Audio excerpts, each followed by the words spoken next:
Netcasts you love. From people you trust. This is Twit.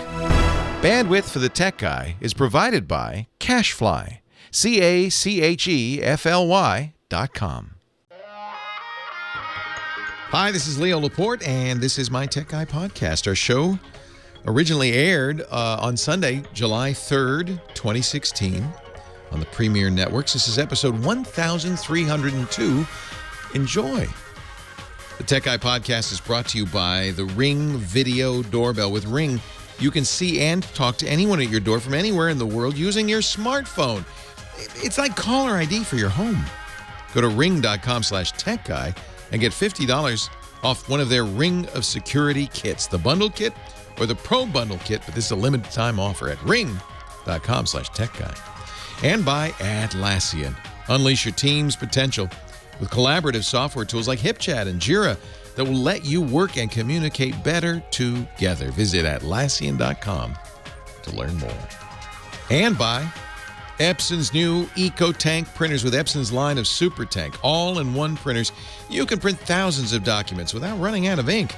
EcoTank is loaded and ready to print when you are. Visit Epson.com/EcoTank to find out more. Well, hey, how are you today? Leo Laporte here, the Tech Guy. Time to talk computers and the internet.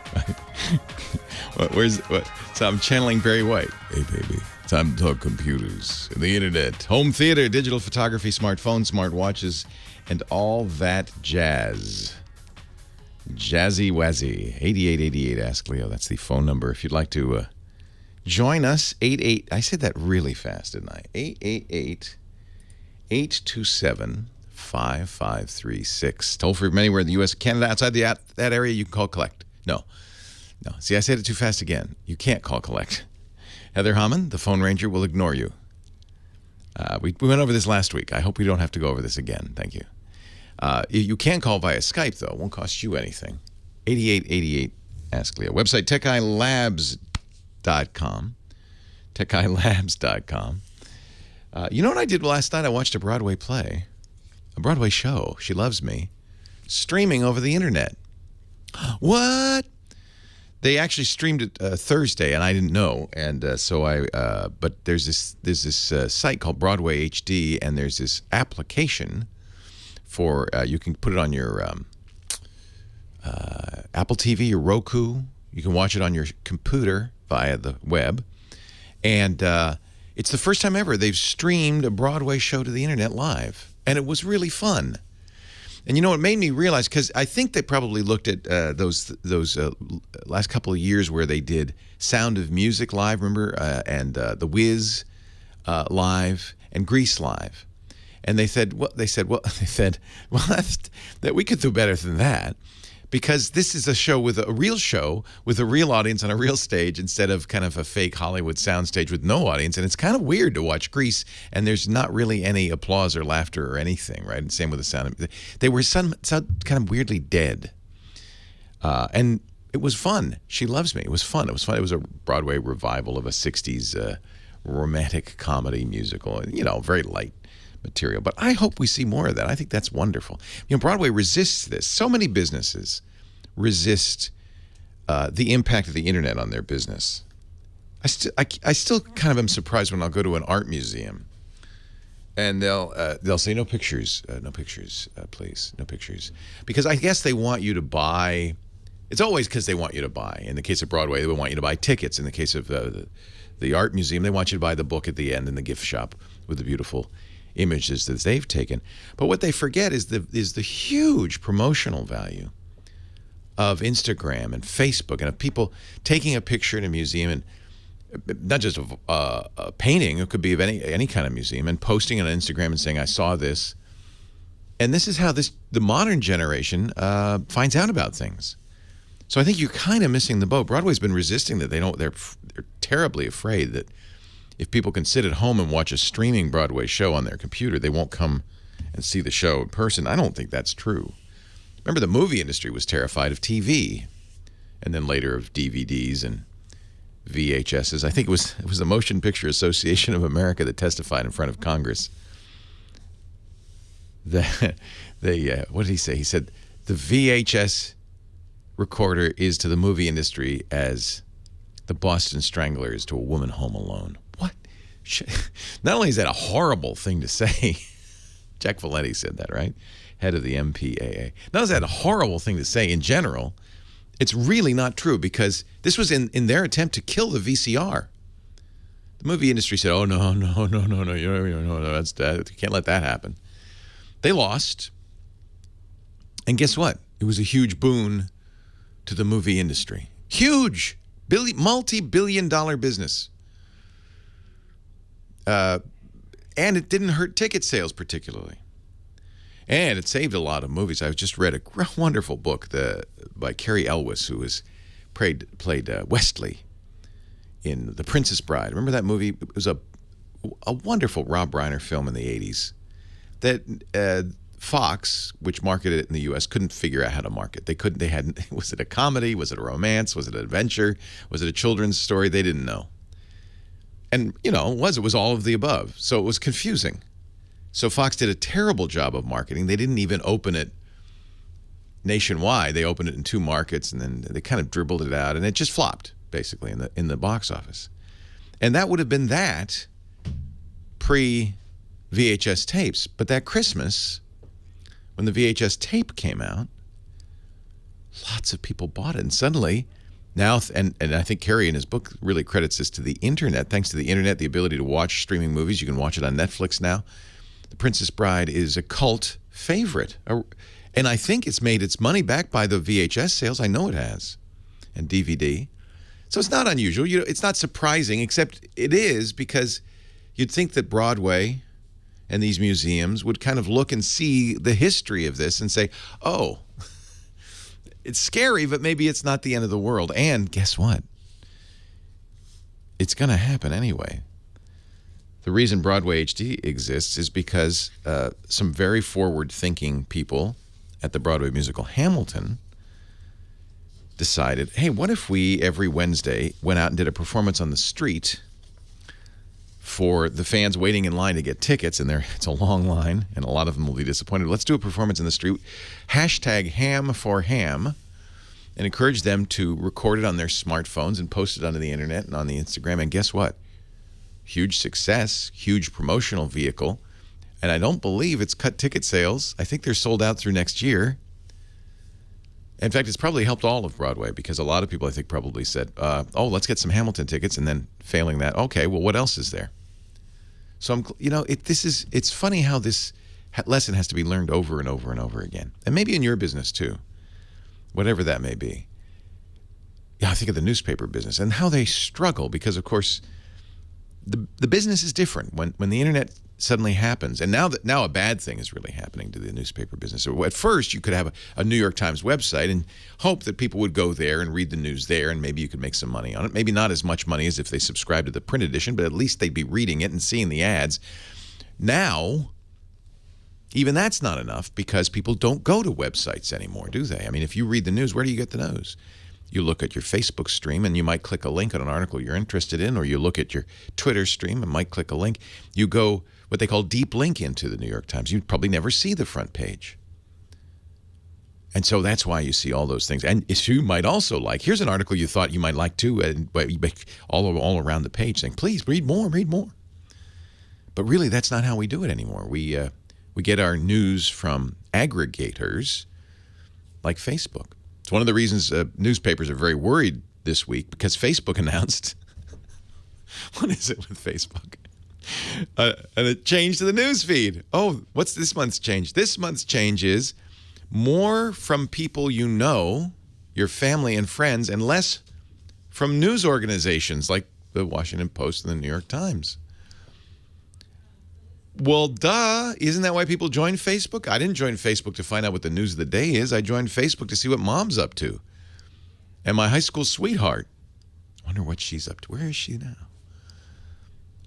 Isn't that what the promise of Facebook is? Keeping in touch with friends and family? But they drifted away from that because at one point,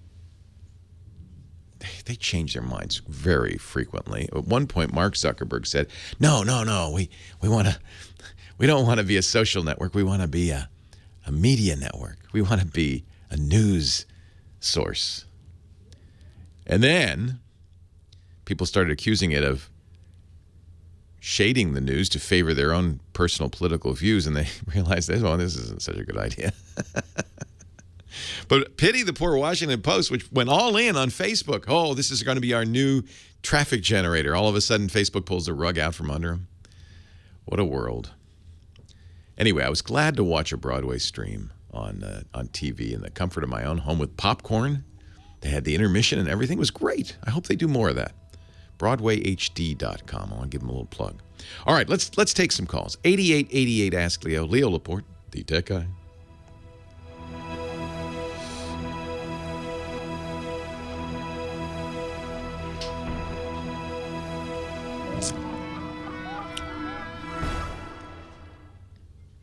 Thank you, sir. Yeah, opera's been streaming to movie theaters as well, but this is different. This is streaming to your home. So so the West End can stream to a theater, but that's still selling a ticket, right?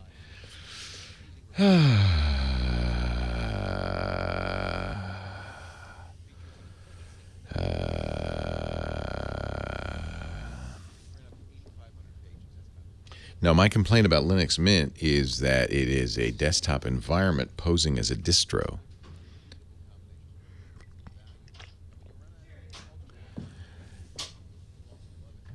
Echo, is the NSA listening?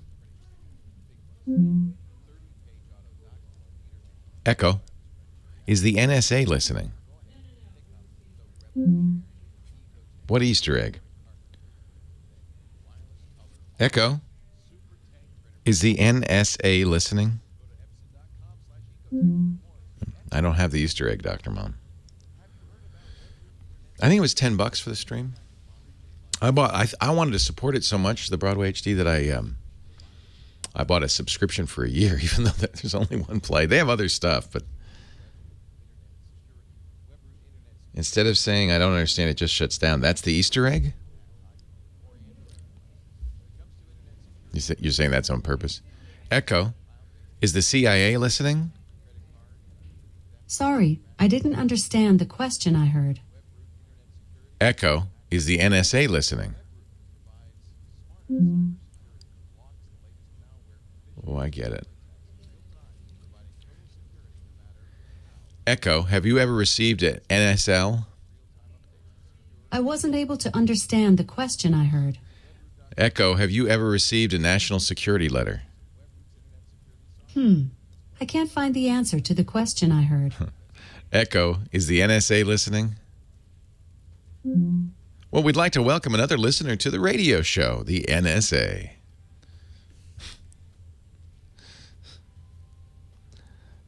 That's interesting. I don't know if I would read a lot into that. Now, here's my constant conundrum. Very few radio stations take both shows. Most stations just take one or the other show. Yesterday, I talked about the Tesla fatality. But I feel like everybody who listens to the podcast and everybody who listens to KFI heard that. So I don't want to kind of do the same thing. But at the same time, most of the radio audience didn't hear it. I guess I could take a different take, a different slant, a different angle. What do you say, Blue Jay? We could do it again. It was a pretty big story. I am interested in your slant. Yeah. Because I say driver error. No.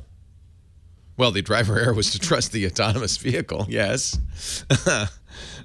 Yes. Echo, is the NSA monitoring? I'm not quite sure how to help you with that. Echo, is the NSA monitoring this conversation? I'm not quite sure how to help you with that. I feel like she wants to say, I am not at liberty to divulge that information. She should say, I can neither confirm nor deny, is what she should say. If I were going to do the Easter egg, I would say I can neither confirm nor deny. But that would attract a lot of attention. Leo Laporte, the tech guy. I guess if you're going to play Freebird as a, 15-second musical bumper, you can't really start at the beginning because it really takes a while to get going. Thank you, Nathan Staten, musical director. Good to have you back in the game. Leo Laporte, the tech guy. We're going to talk tech for the next 3 hours. I hope you'll stay with us and participate, if only to shout at the radio. But if you choose to call, we'd love to hear from you. 888-827-5536. When that phone rings, hang on. Now, sometimes it doesn't ring because, well, frankly, the more people call than the trunk line can handle. But if you get a ring, keep it ringing, and eventually you'll hear these dulcet tones. Heather Hammond will pick up the phone ranger, and say, "Hello, you're probably pretty brusque. You go, hey, what do you want?" Oh, yeah, us producers are. Don't take it personally that the manners are slightly different when I grab the phone. Yeah, you're not the public. You're not the private Heather Hammond. You're the public Heather Hammond. Tech guy, please hold. That would be good. Tech guy, please hold. One ringy dingy. Two ringy dingies. Oh, wow, we went back in time, didn't we? Yes, we did. That was a whole different phone system. Yeah. I love it, though, because it hasn't changed. So that was Lily Tomlin on Laugh-In, and she used to play what was it, Justine? What was her name, the operator? And Lurleen, Eileen. And she'd say, we're the phone company. We don't care. We don't have to. And it's still true today. 40 years later, we don't care. We don't have to. Still true. Ernestine, thank you. I knew it was an "een" in there. I knew there was an "een" somewhere. So, Heather, you've been answering the phones, and I'd like you to tell the committee what you've learned today from answering the telephone machine. Oh, I don't learn anything. People call us to learn things from you. Well, which call should I take? Yeah, let's do Fred in Upland. He wants to know your thoughts on Plume, which I hadn't heard of yet. Plume. Speaking of free birds. La plume de ma tante. Hello, Fred.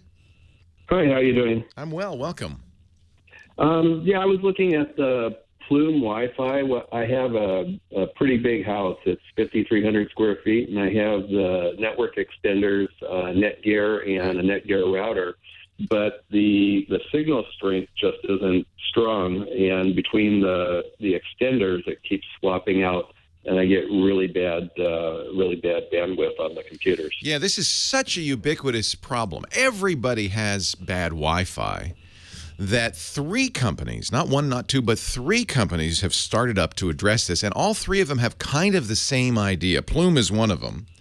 You go to plumewifi.com. There's another called Luma, L-U-M-A, and the only one to my knowledge that's out that you can actually use right now is Eero, E-E-R-O. All 3 of them roughly, I think, it's hard to tell because, of course, companies are a little secretive about how they work, but my sense is all 3 of them work the same way roughly. So in the past, the way we've recommended to enhance your Wi-Fi reception is to get an extender, right? If you get a Linksys router, you can buy a Linksys Wi-Fi extender and put it kind of midway between the main access point and where you want it to go. And that'll help. But it's not perfect. These systems are a little different. They're mesh systems. So the idea, and by the way, there's this has been around for a while in a kind of more enterprise-focused product called Ubiquity, which does it really well, but Ubiquity is very hard to set up and requires some sophistication. I'll throw Ubiquity into that mix. All of these guys are kind of copying Ubiquity.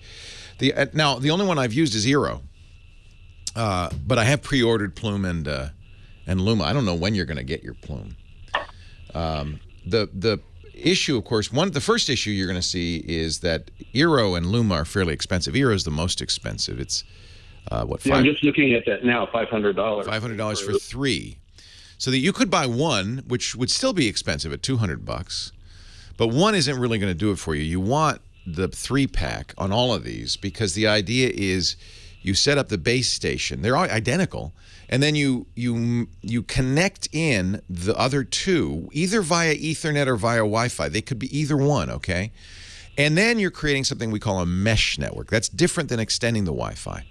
It's kind of an interesting way of doing it, and I think they work better. Now, I had some. I'm on my third Eero. The first one I bought, I didn't. I know the first one was sent to me by the company, and didn't work because a previous journalist had used it. And one of the things that Eero does that I think is a little disconcerting, but I understand why they do it, is you have to register it using your phone number or email, and you has to be a real phone number or email. So the ownership of the router is established, and you can't then just use somebody else's. They have to deactivate it before you can use it. So I got one that had been activated by some other journalist, so I sent that back. They sent me another one, which didn't work. Finally, I got a third, which worked amazingly. And I have to say, and I've used a variety of routers. I started with the Airport Extreme plus some Airport Express wireless extenders. That didn't quite do the job. And I use as my test my wife, my poor long-suffering wife, Lisa, who will let me know in no uncertain terms if the Wi-Fi isn't working in a different part of the house. Yeah, I have the same wife. So this is a very good test, a real-world test. So I told her, okay, join. There's a new network in town. Join the Eero network, and just let me know. I didn't give her a lot of info, and she loves it. And we've been getting great results. It's not that it's particularly faster, but it's much more reliable, and I'm getting 5 bars everywhere, even outside the house. So this mesh thing they're doing does work. Luma's a little less expensive. They've started shipping, but not to very many people. In fact, Eero's jumped on that, offering Luma customers a deal, saying you didn't get yours yet. Hey, well, if you want, it's not too late to get an Eero. Now, this Plume says it'll ship in the fall. It's a lot cheaper, $39 per pod, but you have to get 6 pods. Yeah, I probably need 8 to 12 from Right. reading what they have on there. Yeah, and About $500. it might, yeah. So it's about the same, isn't it? So, Yeah. and I don't, the pods are much smaller. They look like they just plug them in the wall. I'm not really. It's one thing to read the website. It's another thing to actually try it. The good thing about both Luma and Eero and Plume is they all use your smartphone as the kind of controller. And they're all more modern in terms of how they understand Wi-Fi issues. So, in theory, I think this should be better. But I haven't used the Plume, obviously. No one has, so I can't give you a review. No one's even, as far as I know, no one's reviewed the Luma yet either. The Eero's the only one out there, and its review's been quite good. The reason they make you register it to your phone number is they give you constant updates. Not just security updates, and that, by the way, might be worth the extra $1 just there. But also, they say adjusting for the kinds of things you're attaching to it. So they notice, he's got a Roku, and they tune it to work better with the various devices. Now, I have to accept their description of that. But if that's the case, that would be really interesting. So far, very good results with the Eero. Well, I'll review the Plume and let you know, but it won't be till this fall. Leo Laporte, the tech guy.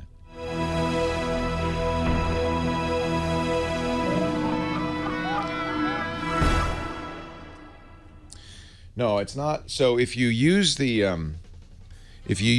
so the Eero's the only one I have real experience with. And so I'll talk about the Eero. It's my guess.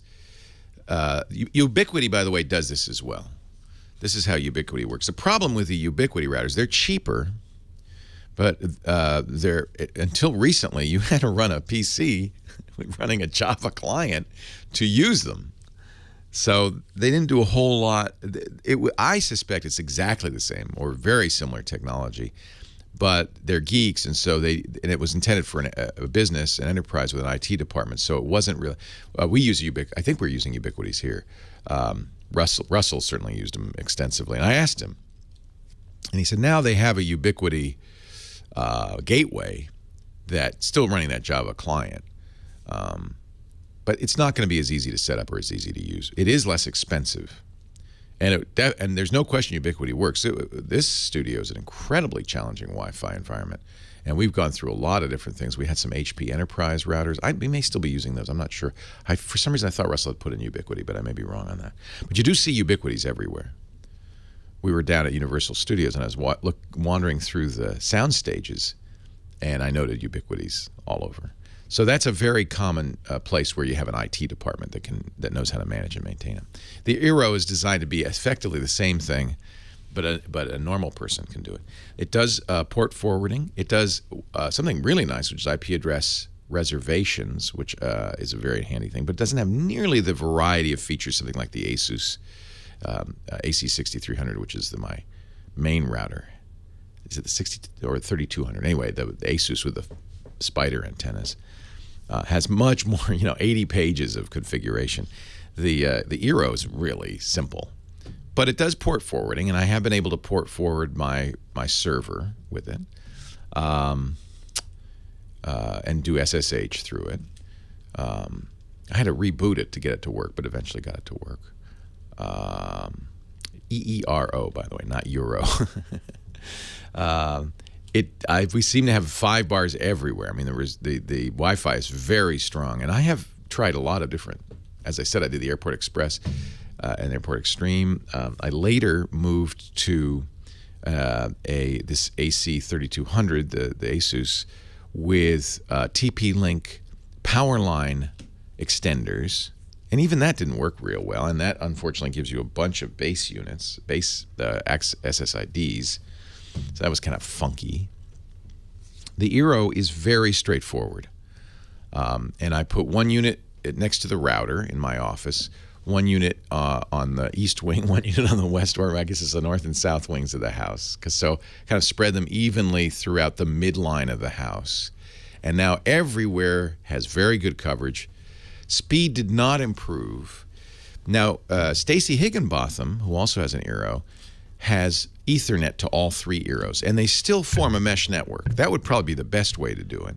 But if you have Ethernet everywhere, then it's less of an issue, obviously.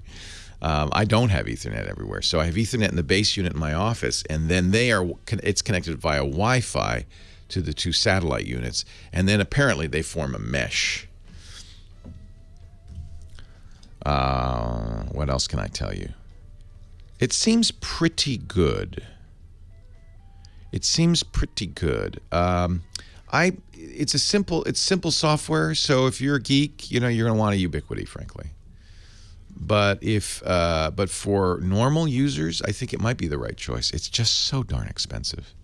I'm really glad, actually, that you called and asked about the Plume, because this is clearly everybody's having trouble with their Wi-Fi. I mean, you might wonder, well, why all of a sudden? Well, I think it's a couple of things. One, we're demanding more of our networks. We're watching Netflix all over the house. We're a lot of bandwidth. We're streaming like crazy. And also, the neighbors have Wi-Fi, and the neighbors' neighbors have Wi-Fi. So we're kind of saturated with radio signals at 2.4 gigahertz. If you can, go to 5 gigahertz. All new Wi-Fi routers will support that, including the Eero, the Plume, and the Luma. And I should really include Ubiquiti in this. Ubiquiti is designed for networking professionals, frankly. It's less expensive, but it's more tricky to configure. On the other hand, very capable. The Eero, and I suspect this will be true of the Luma and the Plume, are designed for real people and to be easy to use, but probably a little bit less configurable, less for the geek. Pricey, at least the Luma and the Eero are. The Eero the most of the 3. But they work. At least Eero works. And I'm guessing that so will the Luma and the Plume. The Plume is interesting because it's the least expensive of the 3. And I will get all 3 and try them all. I have the Luma is pre-ordered, and we're waiting to get that in any day now. And the Plume, I guess they say this fall. It's interesting. I mean, it tells you that this is a market because you've got 3 separate startups, all venture-backed. A lot of investment money going into solving this problem. 8888 Ask Leo, on we go with the show. Thank you, Fred. Charlie is in Long Beach, California. Hi, Charlie. Leo Laporte, the tech guy.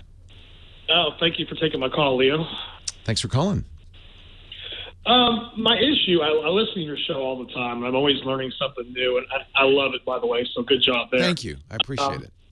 I have a QC surveillance system that I bought from Costco a while back ago, and it does okay. One of my neighbors, somebody tried to break in their car the other night, and he asked me, hey, could you pull up the camera?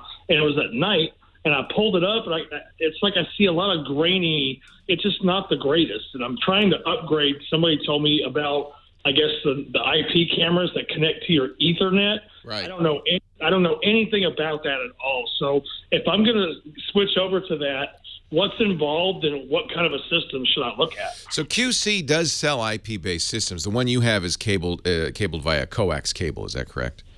Yes. Yeah. So it's kind of the old school where it would be hooked up via like a TV cable to a recorder or a DVR in your closet there, and you've got all the video. You can look at it on your computer, or you can look at it on the DVR.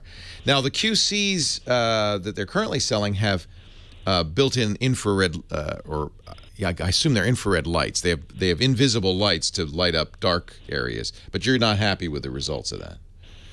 No, I mean you at daytime you can rewind it and you can see pretty good. Yeah. But at night, this guy rode by on his bicycle and at 4:00 in the morning, and I paused it and I took a snapshot of it. Yeah. And then it's not that great, so I definitely need to upgrade. Yeah. I mean, and that's an upgrade of the camera, not necessarily the wiring technology. QC does sell IP as well. So IP, you don't have to have coax out to the to the camera. But you already got the coax there, so coax is still a better way to do it. I'll tell you why. IP cameras, which are using basically Wi-Fi, or you could hook up Ethernet, I guess. If it's using Wi-Fi, it's using up a lot of bandwidth because a good HD signal, if it's a continuous signal as opposed to motion activated, uses up around a megabit all the time of Wi-Fi. And that means if you have more than one camera, a significant portion of your in-house bandwidth is going to go to the cameras, slowing down Netflix and everything else. If you're doing it via Ethernet, same thing applies, but it's a little less intrusive because it's not using your Wi-Fi signal at least. And you may have more bandwidth on the Ethernet. But since you've already got BNC cable out there, is there some reason you don't want to use that anymore? That doesn't have anything to do with the camera quality. I just heard it was better. It had I was reading last night about you can get up to 6 megapixels on an IP system than you can on a normal coaxial. But there's no reason. In fact, the coax has more bandwidth than IP ever will. So there's no reason. I mean, maybe it's possible. I guess they're not making the state-of-the-art cameras for coax anymore. I find that hard to believe. I would go to the QC site. They sell newer cameras. I think you just need newer cameras with better. We got them about less than a year ago, so it hadn't been that long. Yeah. Okay. Well. I mean, really, the question isn't transport. The question more is camera. So spend more on the camera, you'll get a better result. Maybe go out. One of the things you could do is get additional infrared lighting. The reason they use infrared is it's invisible to the eye, but of course the camera can see it because it's recording at that spectrum. It makes everything look kind of weird, like night vision, but you can see a lot better. I mean, it's interesting. It's an interesting question because you're saying, well, here it is, pitch black in the middle of the night, 4 a.m. I can't see this bicyclist. Well, yeah, because it's dark. So you make sure you have one that has lighting, that have a little circle of LEDs around it. You don't see them at night, but they're there. Of course, you could get motion activated lights as well. I really don't think that it's a question of IP versus coax. And the negative on the IP is it's using IP means internet protocol. It's using your internet connectivity to do it, and it's going to suck away some of your bandwidth. So stick with coax. I mean, coax is dedicated. That camera is direct connected to the recorder. I don't see anything could be better than that. That's how a television studio works. If IP cameras were better, I'd be using an IP camera right now. I'm not. I'm using one connected via coax to the switcher because that's going to give you the most bandwidth. That's going to be the most reliable. So you already have the wiring in there. That's why people use IP, by the way, because they don't have wiring. So they want to use either Wi-Fi, or if they're going to put in wiring, they'll put in Ethernet. I think what you need is a better camera, not a different connectivity solution. Get a better camera. Get one that has better infrared lighting, or put independent infrared lighting in the areas you want better lit. I would not necessarily say get higher resolution, because remember, When it comes to digital, low light is best with big pixels. It collects more light. So getting a higher resolution, maybe a 720p be better than a 1080p, for instance, because the pixels on the sensor would be bigger. They'd be collecting more light. So it's not that you want a higher resolution camera. You just want a camera that you can see better in low light. They do make infrared floodlights and so forth that you could put around if that's what you want to see. So I guess my answer is it's not that you need an IP camera. You need a better camera with whatever technology you choose. And QSEE, it's q-c.com, makes both IP and coax cameras, but you got it wired in. There are other companies. Axis, AXIS, also makes excellent cameras. You're at a higher level than the consumer, the Foscam kind of quality IP cameras. And that would be the thing I'd worry about, is a lot of the IP cameras out there are consumer grade. You got actually a professional security system. Somebody put that in for you, I imagine. That's pretty sophisticated, pretty nice. Much better, in fact, than most of the cheaper IP cameras on the market today. 8888 Ask Leo is the number. Chris Marquardt, photo guy, coming up in about 45 minutes to join us to talk about taking better pictures and to update our assignment. Website is techguylabs.com. If you've got some suggestions for Charlie, put it in there in the comments. I'd love to see them. Here's some exciting news from Ring. My Ring video doorbell. You've heard me talk about this, and I know you know how much I love my Ring video doorbell, and now Ring is getting better and better. They have a Ring of Security bundle and the Pro Bundle kit, and we're going to get you $50 off right now. So let's start. I'll just explain. This is the original Ring video doorbell. It's what we have, and it's really awesome. Replaces your existing doorbell, wired or not, because it's got a big battery in it. The kit comes with everything you need to install it. And instead of just a ding-donger, this thing's got an HD video camera. It's got a speaker. It's got a microphone. And now when somebody comes to my door, I can talk to them anywhere in the world from my smartphone or my tablet or my Macintosh. And that is awesome. I mean, that by itself is great. Well, now we've got the new Ring kits, and these are great. You can, of course, still go to ring.com and get the, maybe we'll call it the classic now, the Ring Video Doorbell. But the new Ring bundle includes a Ring Video Doorbell. It includes a stick-up cam. That is a camera you can just put anywhere. Actually, let me show you. I should show you on the website, okay? Let's find the Ring of Security. This is such a great solution. I'm going to go to Ring. I guess I should go to our site, ring.com/techguy. And you can see the bundles. So you get the video doorbell. You can actually, with the Pro kit, you can get the Pro doorbell. That's the new one. You get the camera that sticks up anywhere. Solar panel to keep it charged so you don't have to have power, and it's Wi-Fi. You also get a chime, which I really love. That plugs into any socket in your house and adds another doorbell, another chime. So it means you'll never miss a doorbell again. And we're going to get you $50 off the kit. With their optional cloud video recording, it's easy to capture and share video with friends, family, or should a bad guy come to your door, law enforcement. And now every time we talk about this, I get more emails and tweets from fans who've actually protected their home because they have a Ring video doorbell. And even there have been arrests using the video. So it works.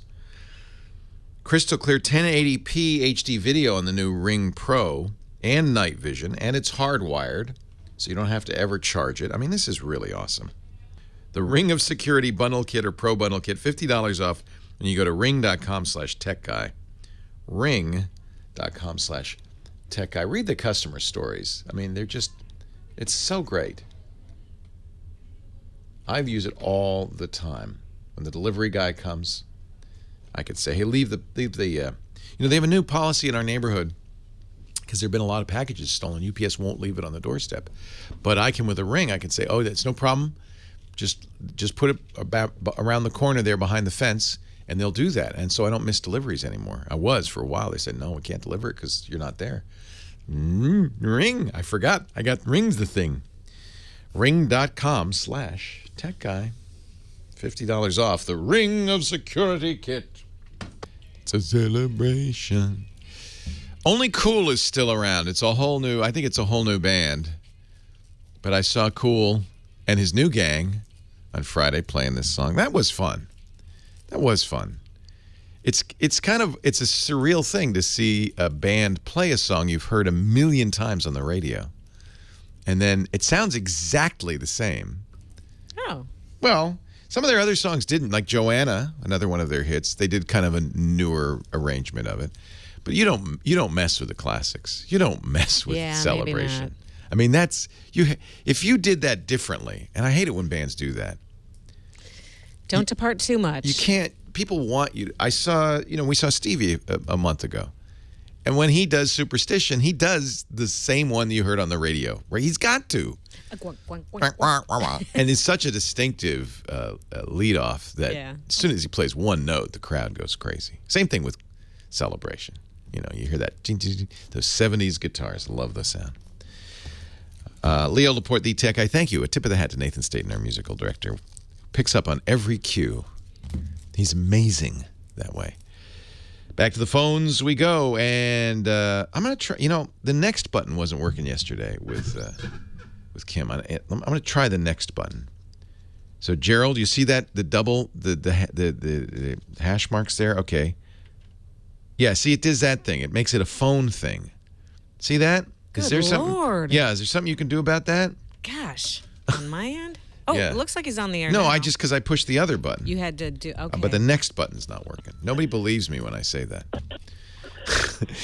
This is true, by the way, in technology in general, right? And this is why I try. When people call me and say, there's a ghost in my computer, I try to believe them. You're pushing it wrong. I'm pushing it wrong. You see? Hi, Gerald. Leo Laporte, the tech guy. Hi, Leo. I believe you, Gerald. Whatever you say, I'm sure that's what happened.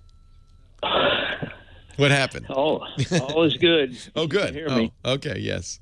You very informative information. I listen to you a lot, and I bought an Epson 2550 instead of a 4550, but still enjoying the 2550. Great print. You got the EcoTank. Yes, correct, and it's wonderful. Good. The reason I called is I have a computer. I need drivers for my Navita 8500 GT.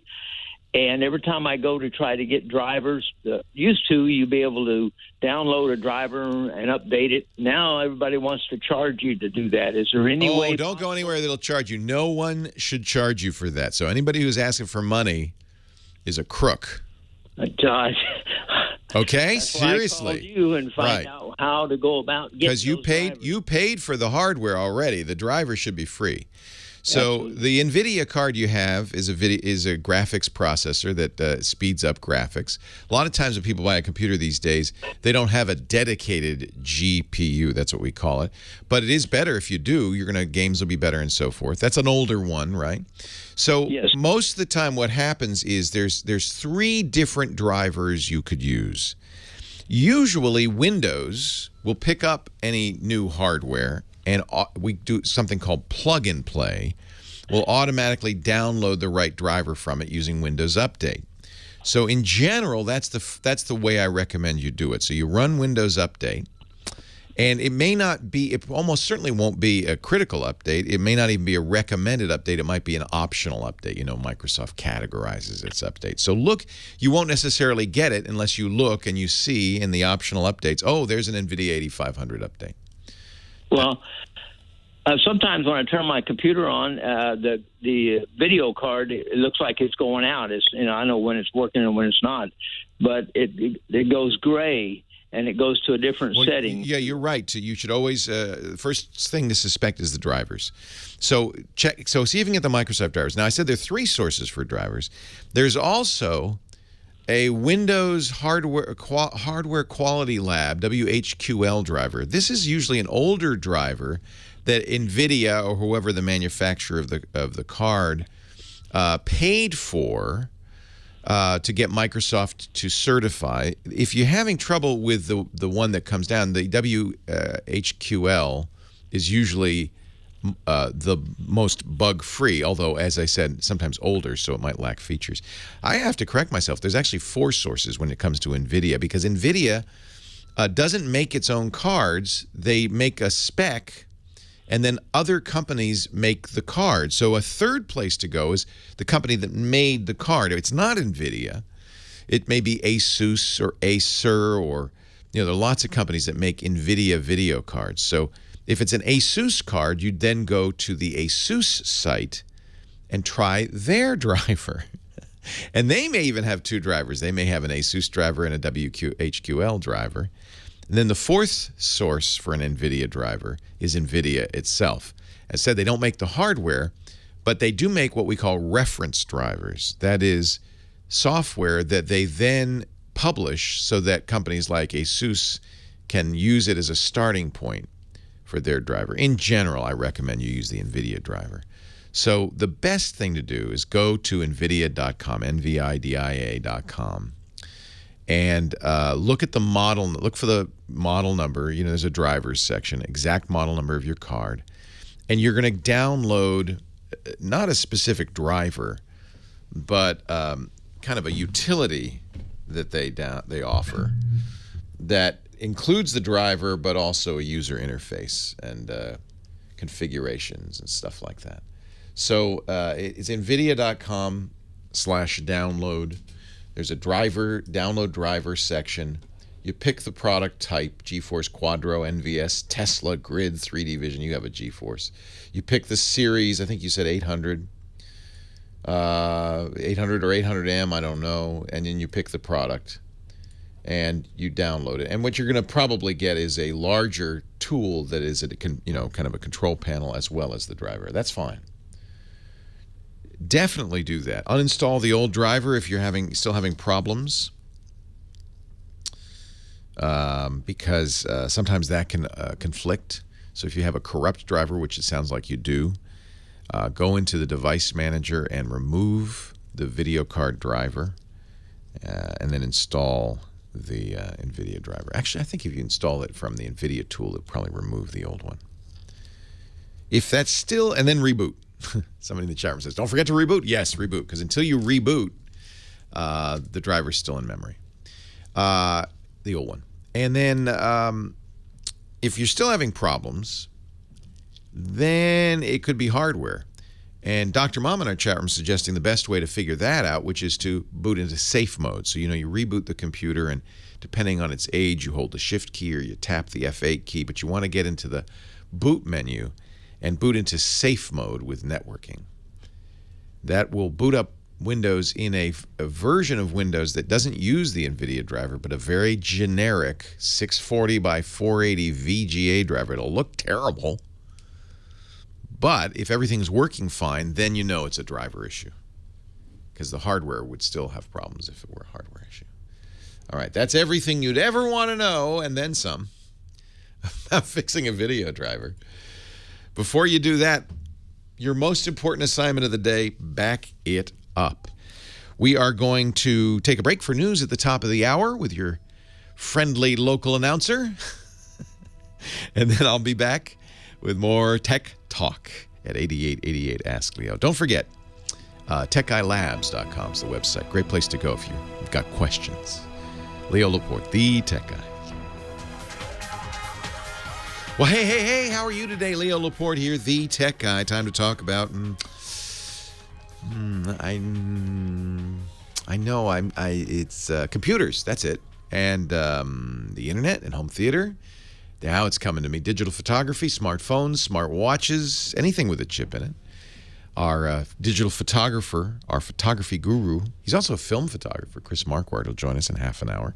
But let's get back to the phones. Chad's been very patient in Simi Valley, and he's got a question for us. Hi, Chad. Leo Laporte, the Tech Guy. Leo, how are you? I am well. How are you? I am doing well, except for one predicament that I am in. I went out and got a new MacBook Air the other day. Okay. And yesterday, I went up to my Samsung Smart TV and grabbed my HDMI cable, and I was going to plug it in my new laptop that I bought. And the genius that I am, I just realized, hey, there's no port for the HDMI cable. So, what? There's a mini display port though, right? Isn't there? I think that there is. There's a port, but it's just not the port that it's not a full HDMI port. Right. You can get an adapter for that if you want. I can get into that. Okay, well, that's good to know as a backup. Then I was thinking, hey, I can mirror my iPhone to my Samsung Smart TV. Why can't I mirror the MacBook that I just bought? So I just want to see, is there any way to do that? Well, let me ask how you mirror your iPhone to it, because I would have said no without an Apple TV. See, Apple's AirPlay requires, of course, that you have Apple gear attached to your TV. So how do you do it with your iPhone? Okay, well, correction. I should say I can mirror YouTube videos. So you're watching YouTube on your iPhone. Yes. And then how do you send it to your Samsung?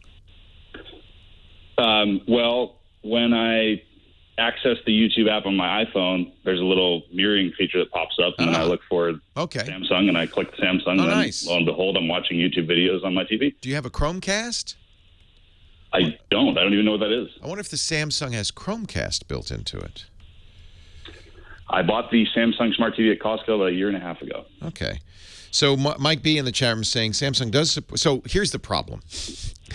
There are all sorts of ways to do this. Windows calls it Mirrorcast, and the generic term is DLNA. Apple took DLNA, modified it with a little dial thrown in to make it AirPlay. There's all these protocols, and you would need to have on your TV something that your Apple iPhone supported. To my knowledge, iPhones only support AirPlay, which is, of course, because it's Apple, a proprietary system that requires an Apple TV hooked up to the TV. I think there is one new TV that supports AirPlay built in, but so you have to pay a license fee to Apple for it. Much more common, and certainly all Samsung TVs support Dial, which is a variant of Chromecast, DLNA, which is a variant of Mirrorcast. And I'm wondering if there is somebody saying, oh, yeah, that's because there's a YouTube app on your Samsung. So the YouTube is talking to the YouTube app on the Samsung.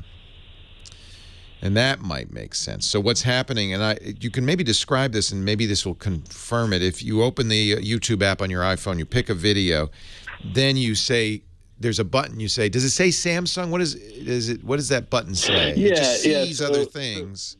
Right. So I'm looking at it right now. So when I click a YouTube video, there's a little icon for the mirroring. And that would make sense if there's an app on the TV that corresponds. Yeah, I think it's because there's a YouTube app on the TV. And then when you click the little icon, it tells you the list of devices that are available to mirror. But that only works on YouTube, right? You can't do anything else with your Exactly. That's why I said correction before. It's YouTube. Yeah. I shouldn't say that screen mirroring. Yeah. So, in fact, if you pull up from the bottom on your iPhone, you'll see the control center, and one of the buttons in there is an AirPlay button. But if you press that and see the Samsung, then you're golden. But you won't, because you can't, because it doesn't have it. Yeah. Right, got it. Yeah, it's just the YouTube communication thing going on. Exactly. So because you're using the same account on your Samsung as you're using on your phone, Google handles this. It says, oh, I see you're logged in on a TV. That's why I can send it to that. So you don't have that capability. If you want to AirPlay your new laptop or your iPhone to your TV, you need to get an Apple TV. Okay, got it. Another way to do it that's cheaper, Apple TVs now are expensive, over $200. Another way to do it that's cheaper is get a Chromecast. That's why I asked if you had a Chromecast. That's $35 from Google. And many apps, you're not going to do the AirPlay, because AirPlay lets you kind of mirror what's on the Macintosh on the TV. You can't do that, but you can AirPlay from Chrome, the browser, onto your TV, which for many people is all they want. As long as I can see what's going on in my browser on my TV, that's good enough. That's all I want to do. I just want to access, what I'm doing on a giant screen. Yeah. If you said, oh, I want to look at my Keynote, I want to put my Keynote presentation from my Mac on the TV, Chromecast would not do that. But Chromecast would do it with Chrome, your browser. There's a Chromecast plugin. And many, many apps now, Netflix included, support Chrome. So last night I'm watching Netflix on my laptop. There's a little button. I press that button and I could send that to my TV because I have a Chromecast attached to it. So that's the cheapest way to do this. Chromecast, is that a physical item that I go? It is a physical item from Google. It plugs into an HDMI port on your TV. It has a standard HDMI, you'll be glad to know. And a little bulbous thing comes off of it. It needs power, though. Your Samsung almost certainly has USB ports that are powered, so you can just plug Yes. the USB cable from the Chromecast into your TV. That's all you need. It doesn't need a lot of power.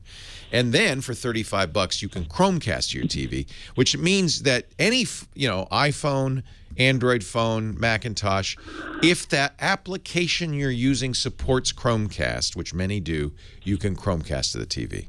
But that's not the same as mirroring your whole computer. Right. But what that means is what I would have to do is if I go out and buy that device, the Chromecast, and then I download Chrome as a browser for my MacBook, Yep. then anything I do browsing In that with window, Chrome- that browser window is now visible on the TV. Got it. So that's nice. I think, I can't remember, but you may have to get an extension. I can't remember if you have to get a Chromecast extension in the Chrome browser or if it comes built in. They've gone back and forth. They've done it both ways. But again, it's only going to get a browser window. So like I said, if you have, you're running, if you have the Apple Mac calculator open, it's not going to show up on the screen. Okay, got it. So, but just in summary, there is a way Yes. to eliminate the HDMI cable, actual Do cord. it wirelessly. Yep. The nice thing about Chromecast, incidentally, is when you're watching Netflix, for instance, it works somewhat similarly to that YouTube experience, which is it hands off the Netflix to the Chromecast. You can now turn off your phone, and it will continue to play because the Chromecast is now doing the streaming. It's taking it from your Wi-Fi. I should mention all this presumes you have Wi-Fi, which obviously you do. Yeah, exactly. Yeah. Apparently, now Mike B's, and we'll put a link to this in the show notes because this is news to me. There is a way, if you go to allaboutchromecast.com, to share your desktop screen. I've never seen this worked, but it probably involves an additional extension and so forth. Anyway, possible that you could even share your screen, which would be then the equivalent of AirPlay. We use AirPlay a lot. I mean, we use it here in our conference room. A lot of conference rooms you'll go in, they have an Apple TV, and they have instructions on the screen. And if you have a Mac, but it's an Apple ecosystem, right? Everything Apple requires Apple. But it works wonderfully because then people can come in and do a presentation without hooking up to the TV. So, anyway, there you go. There's the answer to your question.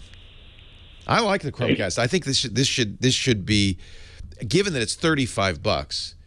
This should be on your list, even if you have an Apple TV or a Roku, which is a non-Apple way of hooking up the internet to your television, or even a smart TV. A Chromecast is just so handy-dandy. It seems like a lot of uses for it. You could even bring it to a hotel, and if you can get everything on the same Wi-Fi, you could even use it at a hotel, which is cool. Leo Laporte, the tech guy. More of your calls right after this.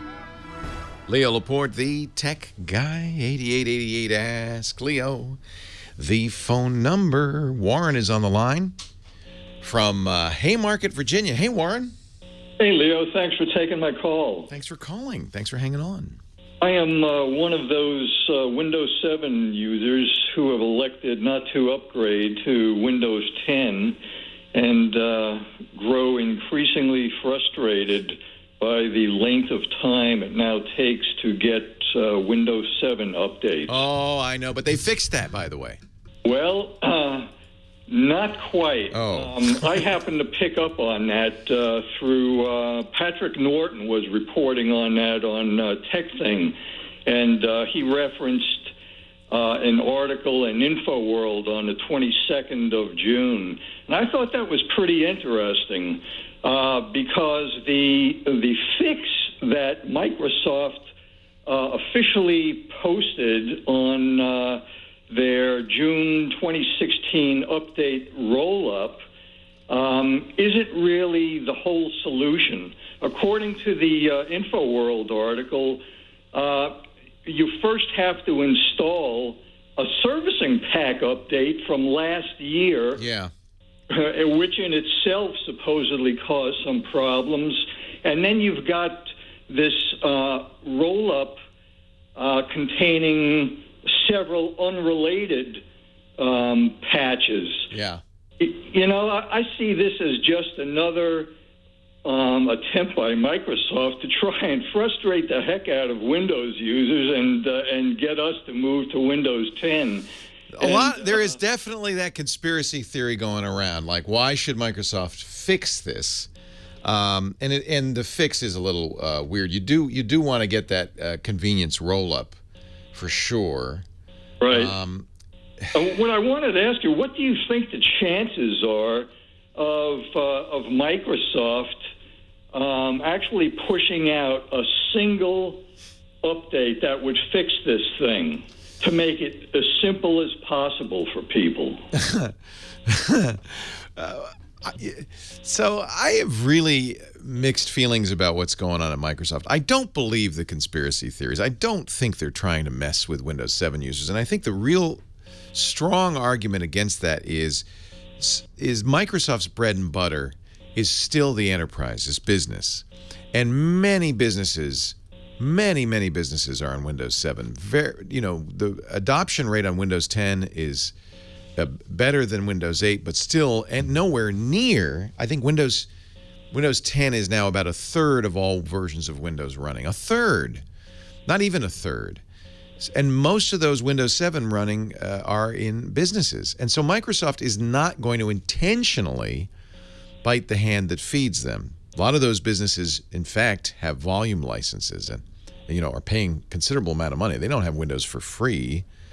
Right, So, and you'd think that given those considerations, they'd want to make it that's easy what as I'm saying is I don't believe the conspiracy that they're trying to make Windows 7 bad so you'll move to Windows 10. I think they just haven't fixed it.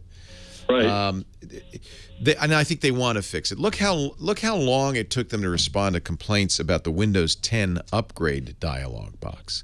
Exactly. They don't, and this is where I have mixed feelings about this. They don't seem, on the one hand, to get the problem, like they don't understand it.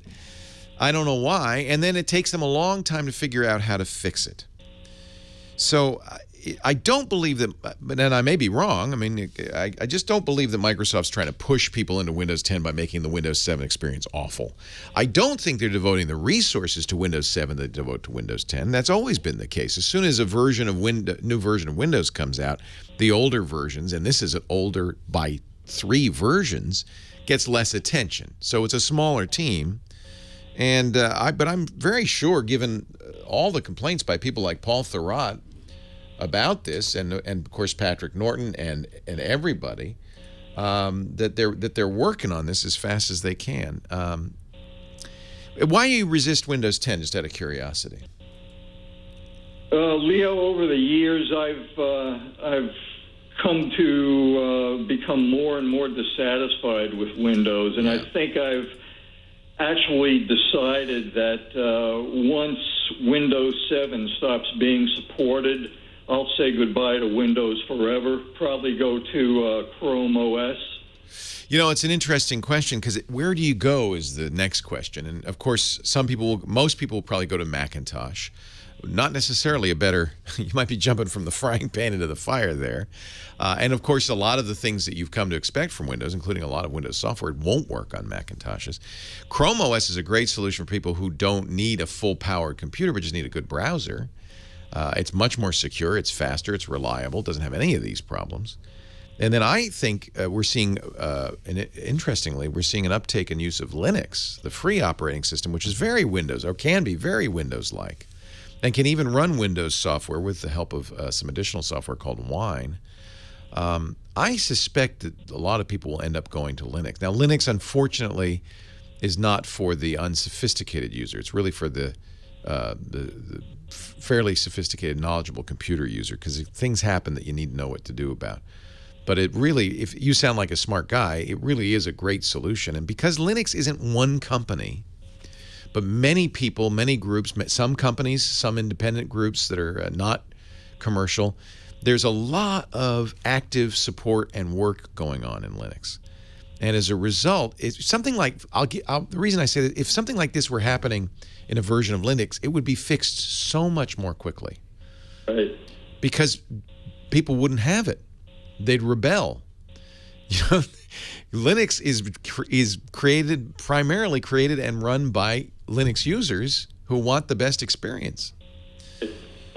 So I agree with you. I've kind of given up on Windows too. I am looking right now at 3 Windows machines, one that came with Windows 8, 2 that came with Windows 10.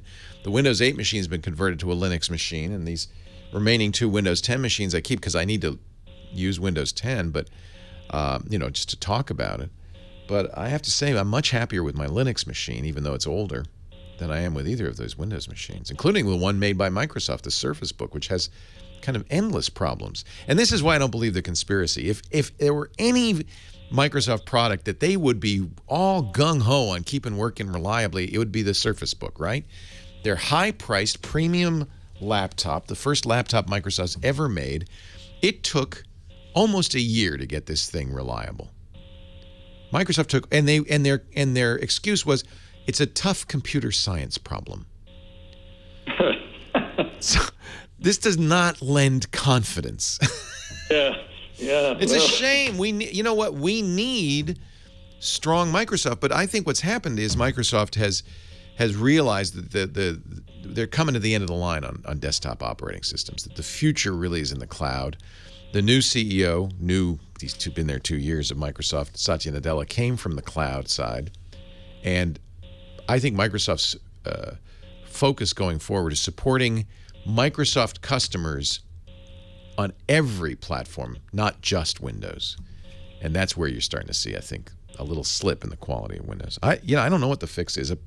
There is a fix. I mean, if you go to Thorat's site, he'll talk about those exact hot fixes you talked about. I know Patrick has. That's the best you can do. Leo Laporte, the tech guy. Our show today brought to you by Atlassian. If you're a developer, I don't have to tell you about Atlassian. I'm sure you've heard of Jira, which is the way for agile teams to work together, to handle sprints, to do burn downs, to do the whole thing. We use Jira for our 2 big development projects, our new website and now the new apps, and it just is great. It's great as a user. It's great as a programmer. You always know where you stand. Of course, we tie that in with HipChat. HipChat's the instant messaging from Atlassian. That also integrates in with all sorts of other tools, including Jira. So you have this kind of permanent but real-time record of what's going on. We like HipChat so much, we use it not just for programming projects. The new studio, we have a HipChat room, and we use it all the time. People put designs up there, ideas. We argue. It's great. And then there's Confluence, which we use to document workflow. You can use it to create, share content, organize results, bring team members up to speed. And of course, we love Bitbucket. If you use Git, you'll love Bitbucket. It's the way for programmers to manage code, to test it, to review it in real time. Atlassian, Atlassian.com. It gives your team the tools they need to work better together. We use it like crazy. You will too. Atlassian.com. Hello, Mr. Chris Marquardt. Hello, how are you? I'm great. Good. You have an email. We're doing an assignment review today. Is it today. time already? Gosh darn it. It is time already. I forgot to upload a picture. Oh, gosh, diggity. One day we'll make it work. Oh, no, it's just me. I'm lazy. You know, I think it's more the busy part of it. Yeah. I'm going through a down phase in my creative cycle. Are you? Yeah. For the last 3 or 4 years. I just, I think this is normal. Robert Bly. We'll come up with a few exercises for you. Yeah. Next week. This week we'll do a review. Okay. I got that book, the art book and all that, but it's not doing its thing for you. I think it could be age. I don't think so. It could be age. I really don't think so. No. By the way, Lofoten, Norway was amazing. What was? The fort in Norway? No, Lofoten. Lofoten. The conference you went to. The Northern Norway Midnight Sun thing. You loved it? Was do you want to talk about that a beautiful. little bit before we do the... I have a few pictures up if you want to show a bit at tfttf.com/LP2016. There's a Flickr album. Oh, you were there during the solstice. So that's the longest day, right? So, these are... God, your pictures, they're so vivid. Is that Lightroom after the fact, or is it just, what are you doing to get the you know what I'm saying? They just pop. The punch. Beautiful. It's usually contrast. That's like that. I mean, it doesn't look retouched. It doesn't, I'm not talking HDR, but it grabs you. It just grabs It has a you. film-like look. Yeah, maybe that's it. It's punch. It's a contrast, and usually it's contrast, which also then kind of drives up clarity, the saturation. vibrance, just contrast. No vibrance. No vibrance. No saturation. Well, a little bit of saturation maybe, but if you crank the contrasts, you will also get a saturation kind of automatically. I mean, look at that. Yeah, if I get my pictures look like that, I'd be out of my slump. You're so good. Oh, man. Now that's HDR. No? It is. Yeah. Just a little bit, though. Oh, if it wasn't so visual, we could do a little bit of a Lightroom thing on this show, but no, it's hard. It's too visual. We'll have to do that sometime when I get a video. Chris Marquardt was in Norway for the last few weeks for Lofoten. What is that? Well, Lofoten is an, what's the term? An archipelago? How do you pronounce that? Archipelago. An archipelago in the north of Norway. We spent, I think, almost 10 days with a group of photographers during the midnight sun. So it was bright all around the clock. So gorgeous. And this picture is, for example, taken at 1 a.m. So it looks like a sunset at 1 a.m. Well, the sun kind of tries to set, but then it decides differently. It's funny, isn't it? I was that's very funny. Scandinavia a few years ago for the same thing, and it just kind of beautiful. It dips below the horizon for a few minutes and then comes back up. Well, in this case, it didn't even dip; it's just stayed up. So beautiful. we had a brilliant time up there. It's an amazing landscape. It's just you're in the mountains growing straight out of the sea. They have this specialty dried fish. So you see the fish drying on racks. Klippfisk, I've had that, yeah. Torfisk, they call it. Torfisk, okay. And torfisk, and it's just the weather, the way the clouds hug the mountains, the way it's all green because it rains plenty there, and then the house is on stilts, so they can kind of get along with the sea. It's just a wonderful place to be. The people are super laid back.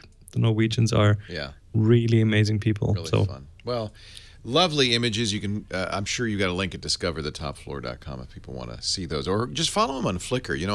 Chris is like many photographers, posts his work publicly on Flickr, and that's a great place to follow him. His Flickr handle though is a little obscure. Nubui.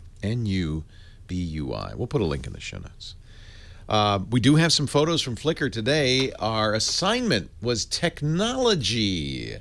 Yep, the one that we should have done years ago, in the but very never, first episode. It never occurred to me that technology might be something we could actually put in photography. So here we go. I think almost 50 people participated in this assignment. Nice. And I've chosen 3 to take a quick look at. The first one is by Paddy Jardine, and it is this weird mix. So what we see is a girl taking a photo using her smartphone of an old German sewing machine, a Singer sewing machine that it's kind of this generational divide there, because she probably never used one of these machines, but she's using modern technology to take a picture of old technology. It kind of spans the generations, and I think that's actually very, very cool. It's also black and white. Black and white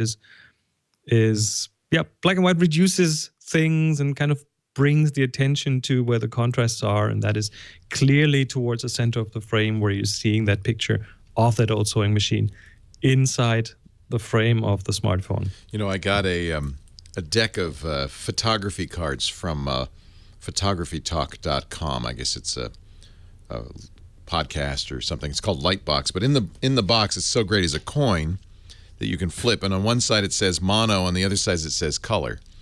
So I think the idea is, can't decide whether your next image should be color or black and white? Flip a coin. Well, sometimes taking those decisions out of your hand is a good idea. This works really well here. especially nowadays, we have so many options. It really slows people down because they can't decide what to do. You know? Right. So, second picture. All right. By Wilson B., titled 155 Retro. Oh, I love this. I'm pretty sure it's kind of a museum, an arcade museum, and there's this little boy standing in front of a Pong video game next to an old Pac-Man video game. The game is older than the boy is. That's the fun Definitely. Yeah.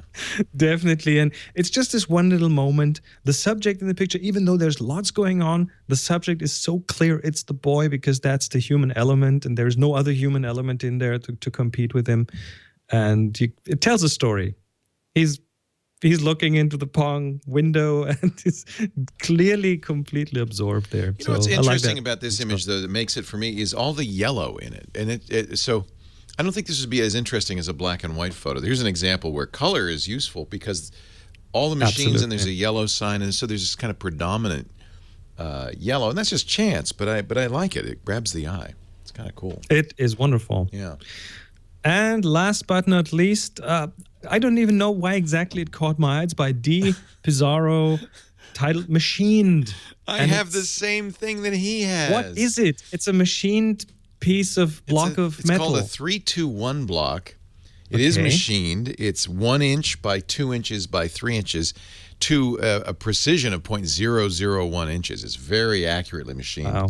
And it's also heavy and a weight. And I have the exact same block. They're really great. They're really, they're cool, and you can use them for paperweights or measuring things. Right. So in this case, the photographer put the focus directly on the front face of it. It's a very shallow depth of field picture, f2 on a Sony camera. So the focus is really critical here. It has to be right to make this shot work. So everything, or virtually everything in the shot, is out of focus. Only the face of this block is crisp, sharp in focus, and then you get to see through it, and there's this color balance or this color contrast between the yellowish warm part of the picture and something blue in the background, and that kind of looked interesting. So I've chosen this just because it jumped into my eye and went, oh, I look nice. It's pleasing cool to look at. It is, isn't it? And that's one of the things about these. And that block must be pleasing to hold, right? Yeah, 1, 2, 3 blocks have no apparent function. I have to see if I can get one of those here. Oh, they're on Amazon. They're great. All right. They're awesome. Yeah, and these are coated in a, I think a nickel titanium coating or something like that. All They right. call it TIN, titanium nickel, and it gives it that warm yellow cast. Well, there you go. 3 great images. Thank you for submitting them. Now it's time to move on to our next assignment. And remember, this isn't a competition. This is just an excuse to get you out there taking more pictures. And everybody who took these pictures, used it as an opportunity. In fact, somebody sent me an email saying, I don't take pictures, but I use that word, and then I look at things as I'm walking around with that in mind. By the way, that's a great use of this assignment. You don't have to take the picture. But if you take a picture, camera phone is fine. Doesn't have to be a fancy camera. Upload it to Flickr. And send it to our Flickr group. Make sure you use the word, in this case technology, as the tag. And Renee Silverman, our moderator, will put it in our Tech Guide group. And Chris will, in a month, look at the new images. What word or concept should we use today? Well, we live in fast times, so I thought I'd kind of counterbalance that. The new assignment is slow. Slow. Take your time. I like the more abstract ones because, if you said snow, then it's very concrete. But I like technology. I like It's also difficult in summer. Yeah. Well, maybe you should do that sometime just to see what people come up with. There'll be a lot of snow cones, I think. Yeah. So slow. That'll be slow fun. cones. Slow cones. Take a picture. Remember, we're not telling you really what to take a picture of. Just as you wander with your camera, and try to do this, a few times a week. Just wander with slow going in your brain. And see what happens. That's kind of the fun thing. I'm going to do it this time. Because I told you, I'm in a little bit of a creative slump. I need a little kick. Yeah. I'll remind you in a week. Okay. Chris Marquardt. Find out more about his work and his podcast and his images at Discover the Top Floor, his workshops too, discoverthetopfloor.com. Thank you, Chris. We'll talk next week. Take care. Leo Laporte, the Tech Guy. More calls right after this. Isn't that funny? Clearly, Dee Pizarro listens to our shows because Andy and Notco. So the story is Andy was watching a video with the Mythbusters. Do you know what the Mythbusters are? Do you have them in Germany? Totally. Of course I do. Adam Savage was doing some sort of video, and he had these blocks, and he was using them to hold down plans or something because they are pretty heavy, as you might imagine. Oh, that's where I saw them before. Yes. Of you course. saw it too. And I saw Adam Savage on his Tested channel. Yes, totally. So Andy went, oh, what is that? And he ordered 2. You can get them on Amazon. I think it's like $15 for 2 of them. They make them unplated, but I really like the tin plating. I think that's really cool. And that's the one that Dee Pizarro had. That's why that thing rang a bell, and that's why I chose it because it matched a pattern that I had in my head. Yeah. This totally got me, yeah. Yeah. So get them because they're just... Oh, I will. It's just... I will. It has no purpose. I mean, I guess if you're a machinist or you know, it has a purpose. Are there threads in there or are they just holes? It's threaded. And I asked Andy, well, can I use it as like a pencil holder? He said, well, you could, but it's not really... or a paperweight, but it's just, you know what? It's an object that in and of itself has beauty. Totally, absolutely. 3-to-1 block. Can't find it on German eBay, but I'll keep searching. Amazon will have it. Amazon might have it. That's where I got mine. There's a company. It's called 123block.com. I think that makes it. That's where. There we go. Got him. Yeah. It's 123. And then if you go to practicalmachinist.com, they'll give you all the reasons why you would want to have them if you're a machinist. I don't think I need a reason. But I'm not a machinist, right? Beautiful object in and of itself. Yeah, isn't it? This is the BL123 is the one we got on Amazon. And then, as I said, I think the one I got was not this silvery, but was tin plated. Well, but they're not expensive. I'll find. And they come wrapped in oil, coated in oil. Of course. Because you wouldn't want to. Of course, that's what you do with machine parts. Right. That's exactly what you have to do to make them last. Right. Pretty cool. All right, Chris. Awesome. Great to talk to you as always. All right. Talk to you again next week. All right. See you later. Leo Laporte, the tech guy. Well, thank you very much. 88. I need that. I need a little magical sound that plays. Isn't that what like DJs used to do? Like every time they'd say their name, Don Imus used to do it. Every time he'd say the time, I'd go whack whack. I need a little something every time I say Leo Laporte, the tech guy. I could have a little sound. Some kind of little techie sound, like when Windows goes up. Yeah. I'm sure I have something that might work here. I have, I used to be a DJ. And what is it DJs have? Sound effects, right? Lots of them. Please don't do the toilet flushing. I won't do that one, unless we're talking about Windows. Yeah. Man, that's people are getting irritated about that. Let me see. I think I have. Yeah, how about I think this might work. Leo Laporte, the tech guy. How about that? I like it. Yeah. From now on, every time I say Leo Laporte, the tech guy, I need a cart machine. Yeah. What do they do nowadays? They don't have those anymore. It's a. Do you have a sound box, right? Or something? Yeah, it's all loaded onto. What do you use, Nathan? Do you have like a Prophet sound box? There you go. A button bar. Oh, I need a button bar. That sounds like it would taste good. How quickly would that get annoying? Just at it's already. Oh, okay. Yeah. Stephen in Salt Coats, Saskatchewan. Hi, wow, Salt Coats. Wow. What is the genesis of that name, the derivation? Salt Coats. Hi, Stephen. Hello. Why do they call it Salt Coats? I have no clue. You live there. Yeah, my entire life. I've never asked.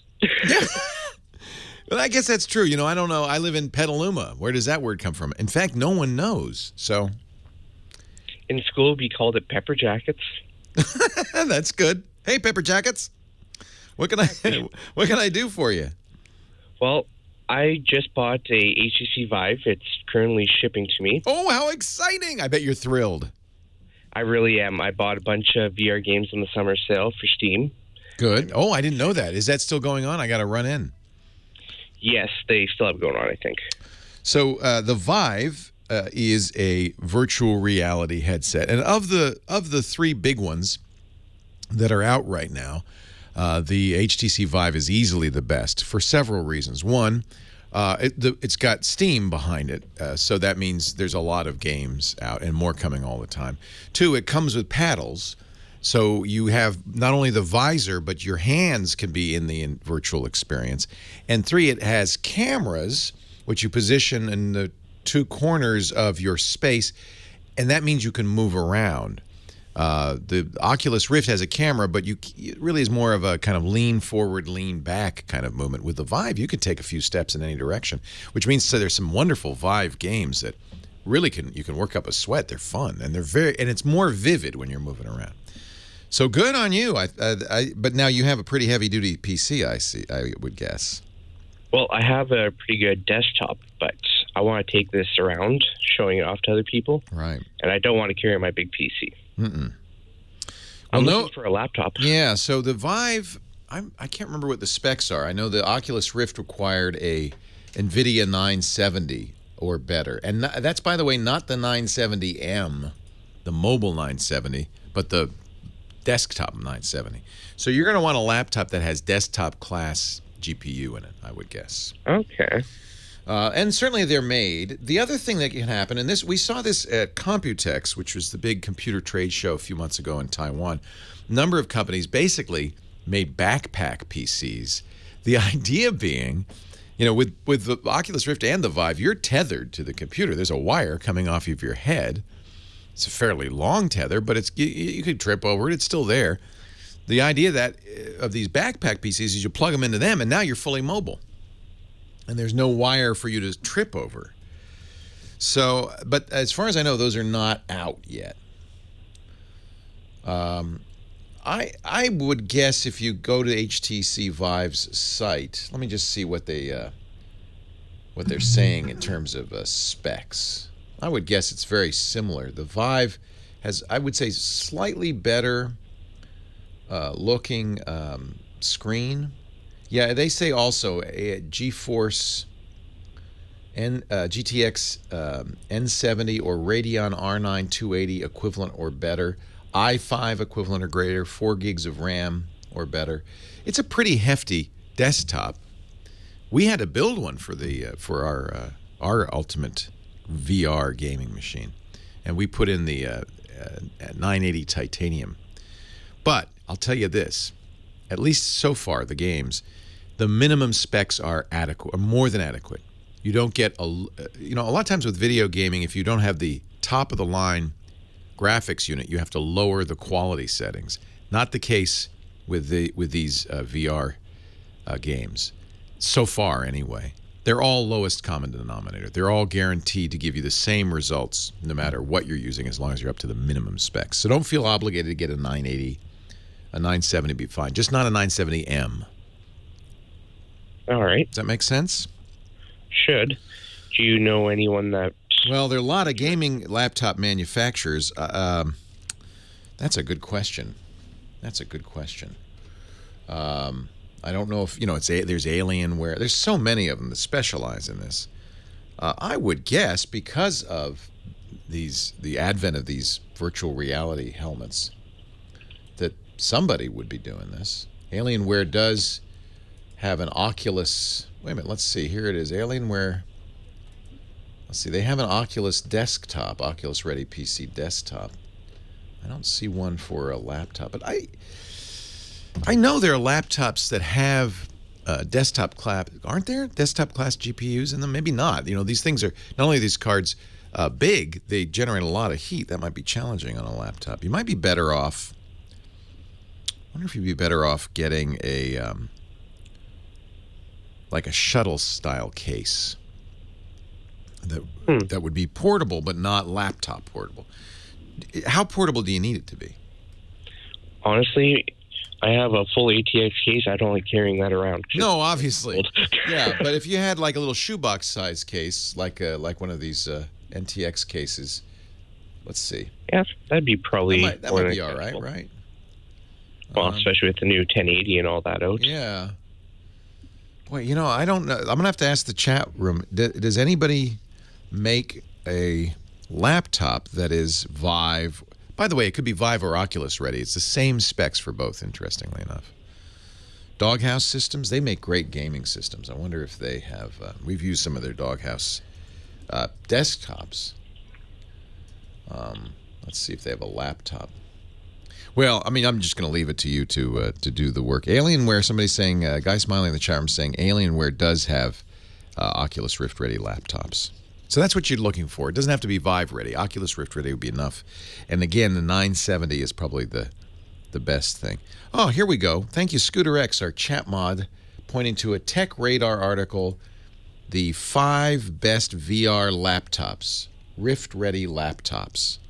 There you go. And one is the Origin Eon 17 SLX. That has a 980 in it. Wow.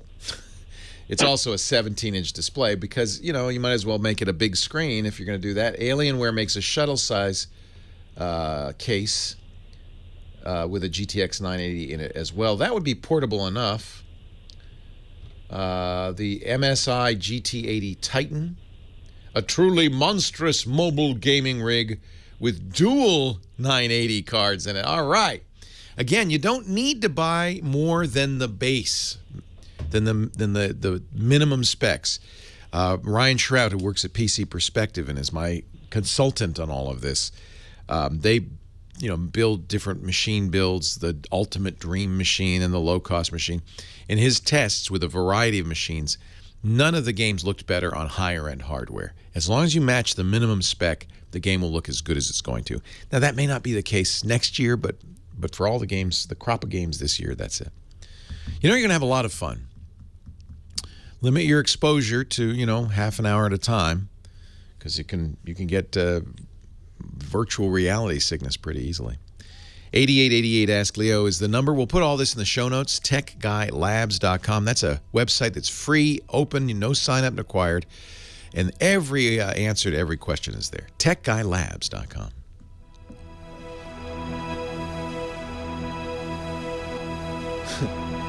If these aren't cheap, the MSI Titan is $3,519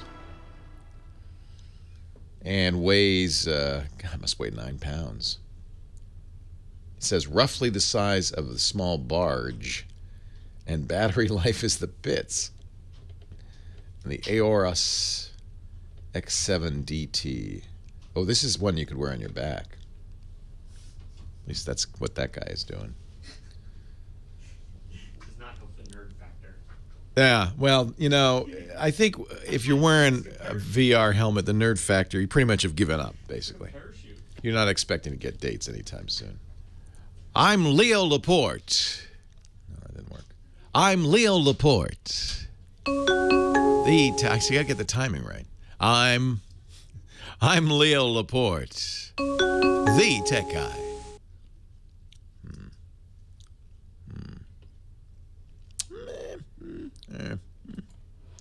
What else? What other things could I use? Then introduce yourself. Press it, then introduce myself? I'm Leo Laporte, the tech guy.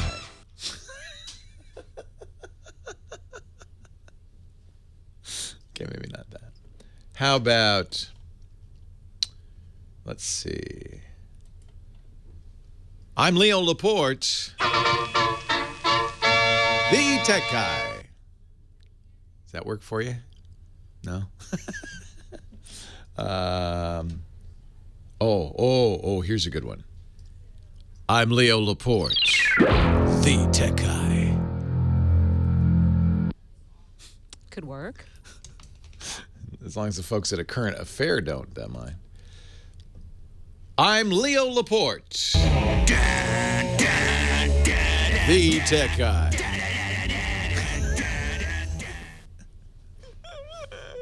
See, I told you I have a lot of stings. It's Tech Guy time. Can't touch this.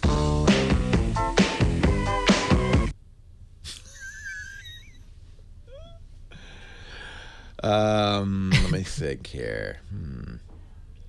Remember Bewitched and Genie? They had their little sounds too. I have that. So when you actually. fix someone's problem, you can be like, "Ta-la-la." I have that. I meant. It's tech. It's magic. Bewitched.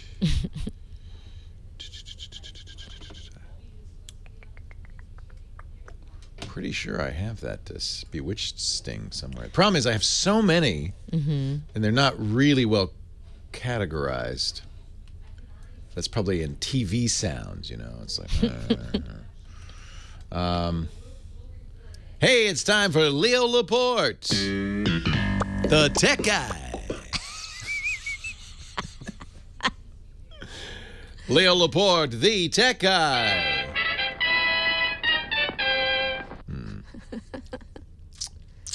Is there a quisp sound effect? Remember the little quisp character in his spacecraft? See if anybody recognizes this. It's time for the Tech Guy Show. I'm Leo Laporte. That's the OS2 shutdown sound. Well, hey, how are you today? Leo Laporte, the tech guy. Time to talk about computers, the internet, home theater, digital photography, smartphones, smartwatches, and all that jazz. 8888 Ask Leo, the phone number. Mark is in Tarzana. He's our next caller. Hi, Mark. Hi, Leo. How are you? I am so well. How are you? Great. Good. Hey, I've got a little bit of a dilemma. My son needs a new laptop to edit film. Oh, wow. Okay. Film as in video, not... As in, well... Not 35 millimeter... No, plastic, Because cellular. Because of you, we bought a Canon camera. Ah, because of me. It's all my fault, eh? You kept on talking about the lenses. Very good lenses. So now you have a nice camera, and he's shooting video. Right. And he wants to edit. So right. I just learned about a new program that's absolutely free. That's a very powerful editor. Might be more than you need. Are you Mac or PC? Well, that's the question. Okay. We're looking at either the 15-inch MacBook Pro. Very nice. Or the Dell XPS 15. Both are excellent. Now you just cut down to the choice of do you want a Macintosh OS or do you want Windows? Well, does your son have a preference? The question is, he's been editing on Macs for the last 10 years. Get the MacBook. But the MacBook only gets, you can only get 16 gigs of RAM, where the Dell you can get 32. That's fine. 16 is plenty. Okay, because he runs two different editing softwares. At the same time? Yeah, at the same time. Oh, what programs does he use? Avid. And then Blackmagic DaVinci. Oh, that's the one I was going to recommend, DaVinci. That's free, by the way, which is awesome. It's better than the $1,200 for Avid. Yeah, no kidding. Actually, really, the newest Final Cut versions are every bit as powerful as Avid, and Apple slowly improved those over time. They lost a lot of users because Final Cut, they stripped it down to the metal and they started over. He still has Final Cut Studio. Right. $200 for Final Cut compared to $1,200 for Avid. Right. And iMovie's free, and it's actually pretty good. I think a lot of people can do 90% of what they want to do on iMovie. But if he's using DaVinci, I wonder if he's using more advanced things like color correction and other stuff. He is, and he's got his new camera is 4K. Yeah. Oh, now that might be an issue. Because 4K video is challenging for anything but the fastest processors. If you're going to edit 4K video, it's going to be hard to do that on a laptop. I think. He wants to take it to the set with him. Oh wow! So is he a pro? No, he's just finishing film school. Good for him. So he's got a job on interning or working as a PA or something on a set. Right now he's working at Warner Brothers of all places. So you must be so proud of him. I am. That's great. One thing he could do is kind of ask the editors there. You know, that's probably why he's using Avid. I would bet Avid Composer is what they're using on the set, on the lot, rather. Right. Yeah. So it's just a question of the RAM in the computer. You can't get 32 gigs in a MacBook. And if he's just doing editing, you know, he's not. We use, for instance, we're still using Windows 8. I have 6 edit stations for our network where we put out 25 shows a week, and we use Adobe Premiere on Windows 8 PCs. But you never see Windows 8 because the editors are living in the editor. And I bet you he'd be in the same situation. In that case, Mac versus PC makes no difference. Those apps are going to be DaVinci and Avid are going to look exactly the same. Of course, you can't get Final Cut on a Windows PC. You can't get iMovie on a Windows PC. But you can get Sony Vegas. There are other choices on Windows that are good that you can't get on a Mac. So, the real issue is 4K. That takes a lot of processor power. And I've got to be honest, Apple has not been very quick to update their laptops. I think they're due this fall. Everybody seems to agree they will announce new MacBooks in a couple of months with newer processors because their processors are getting long in the tooth. They're a couple of years old now. Okay. And processor speed is the number one issue for 4K video editing. You're going to have a fast hard drive, an SSD in there, certainly. So that means both of them have 1 terabyte SSD drives. Yeah, SSD is critical for 4K video editing. Really, 5K iMac is kind of what you'd want, but obviously that's not portable at all. Right. So he may be, and you should ask them this. He may be not direct editing the 4K. He may be creating an edit list using proxies with a lower resolution video and then applying it to the 4K video, in which case it'll work fine. He'll know what that means. Yeah, that I don't know. All I know is that his camera, he's got the Canon C300 Mark II. Oh, man. And it shoots raw, 4K raw. Yeah, that's hard to edit. That's a lot of bits.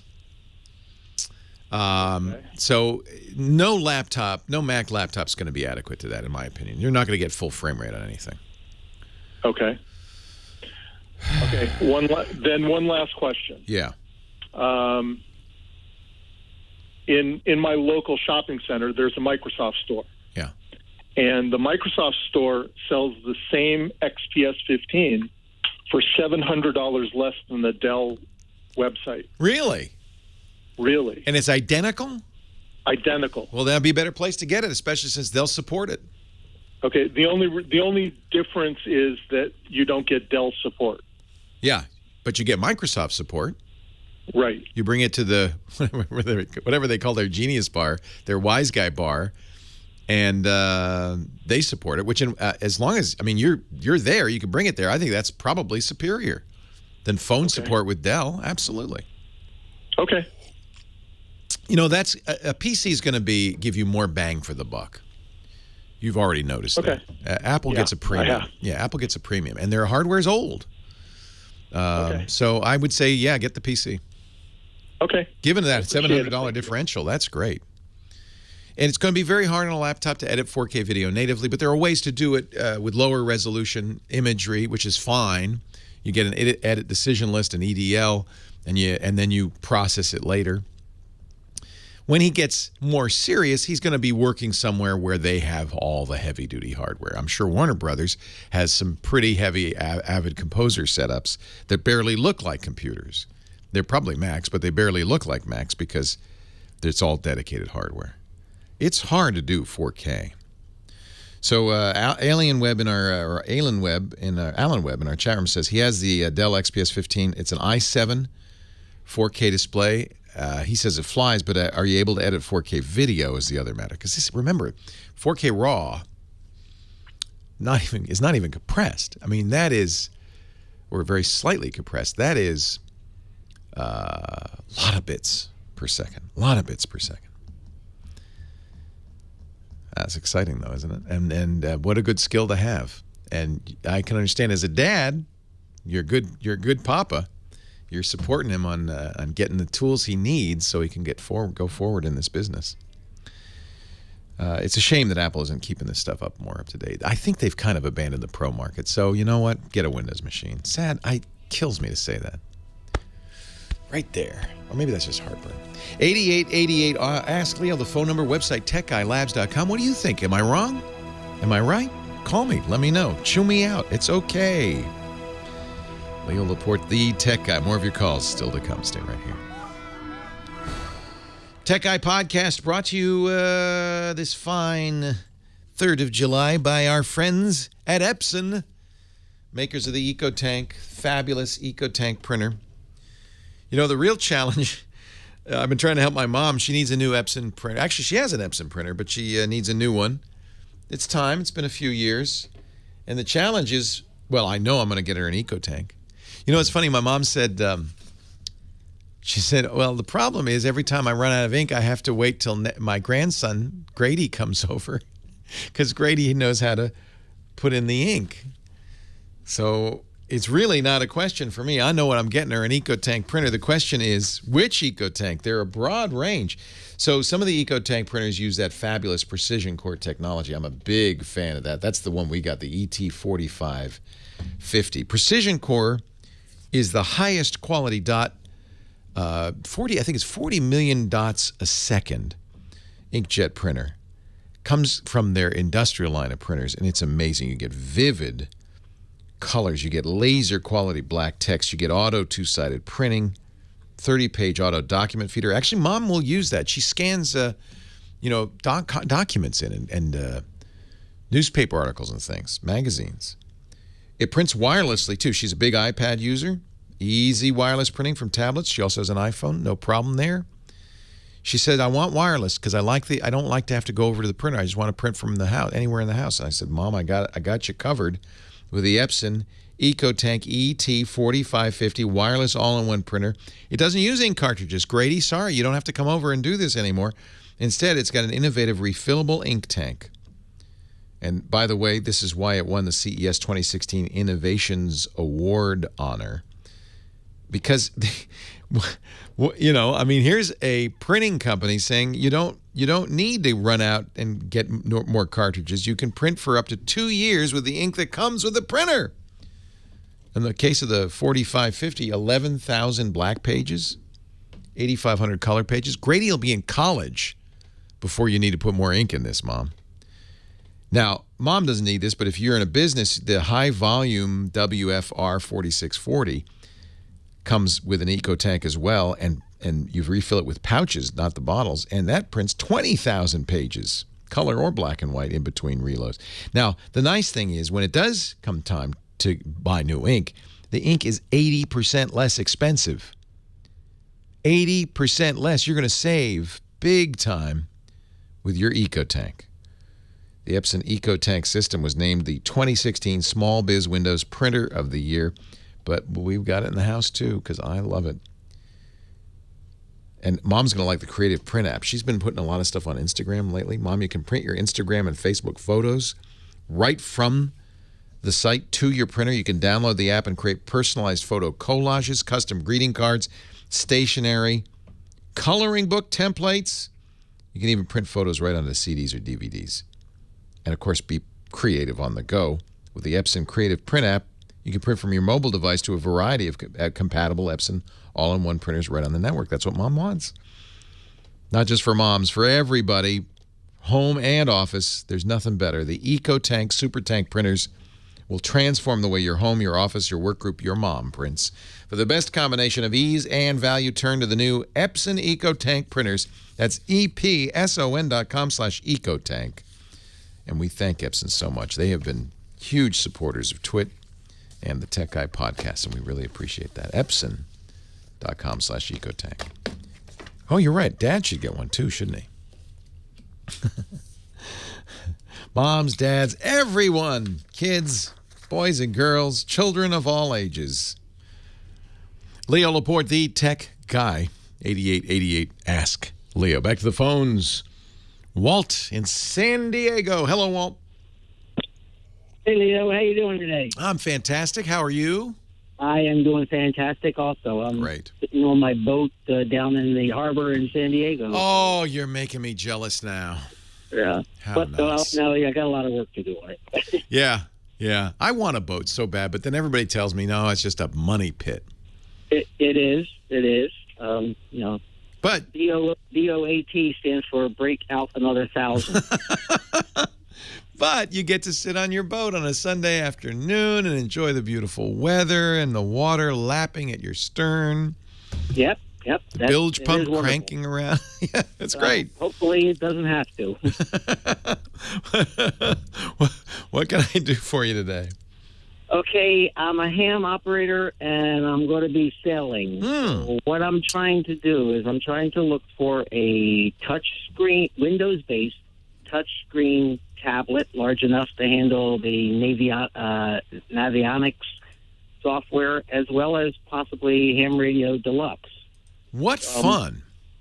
So therefore, it's got to be a tablet with the GPS in it, but I am not an Apple fan. So the nav software needs a GPS. Yeah. Yeah, because I was going to just say, hey, those new Microsoft Surfaces are fabulous. I don't know if they have, typically a tablet, if it has 4G cell reception, an LTE radio, it will have a GPS in it or not. Let me see, though, if the Surface does, because the Surface is the top of the line when it comes to these. Yes, it does. If you get the LTE version, and you would probably want that because that'll give you connectivity as long as you're near enough the coastline and you can still get cell service. You'll give you connectivity at sea as well. And it also supports GPS. And that is also a touchscreen? It's the best touchscreen made. Awesome. Yeah, I love the Surface Pro 4. I mean, there are many companies that make touchscreen Windows machines, and probably anything with an LTE radio is going to support GPS as well. That commonly goes together. If you think it's going to be getting salt air, you might want to get something a little hardened, like a Panasonic Toughbook. It's not going to get wet, though. You're going to keep it inside. No, if it gets wet, I have other problems. So I'm trying to get a sense of that's really what you're going to look for, I think, is LTE radio, and then and if it has the LTE radio, I would check for GPS, but it's my sense that most of these will. You can get external hardware, obviously, a USB GPS receiver. Yeah, that's true, but then, external hardware, somehow or other, you unplug it, and then you lean it down someplace and you can't find it. Yeah. There's a lot of little places where things can get lost on a sailboat. Yeah, I bet there is. It may be that the Surface Pro 4 does not have GPS, but the Surface Pro 3 does. So, okay. You know what? I'm looking here.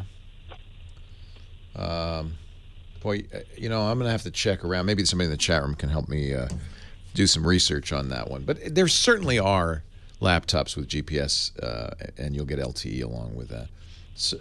If the Surface is available with that, that's the one to get. I really like that one. Asus makes some really nice ones as well. ASUS, touchscreen and everything. A lot of the Windows 10 laptops now have touchscreen because Windows 10 is designed for touch. What's your call sign? N6STM. N6STN, W6TWT. Will we be seeing you? I guess field day's over. Did you go out in the boat on field day? I was visiting my daughter on the East Coast. Oh, okay. So I had to. Touch with somebody there. Do you get good HF reception out in the water? I would guess you would. Yes, you do. Yeah. Do you have a tower on your boat? A little mast? I have an insulated backstay. Nice. So I'm using that for HF, and I'm going to be running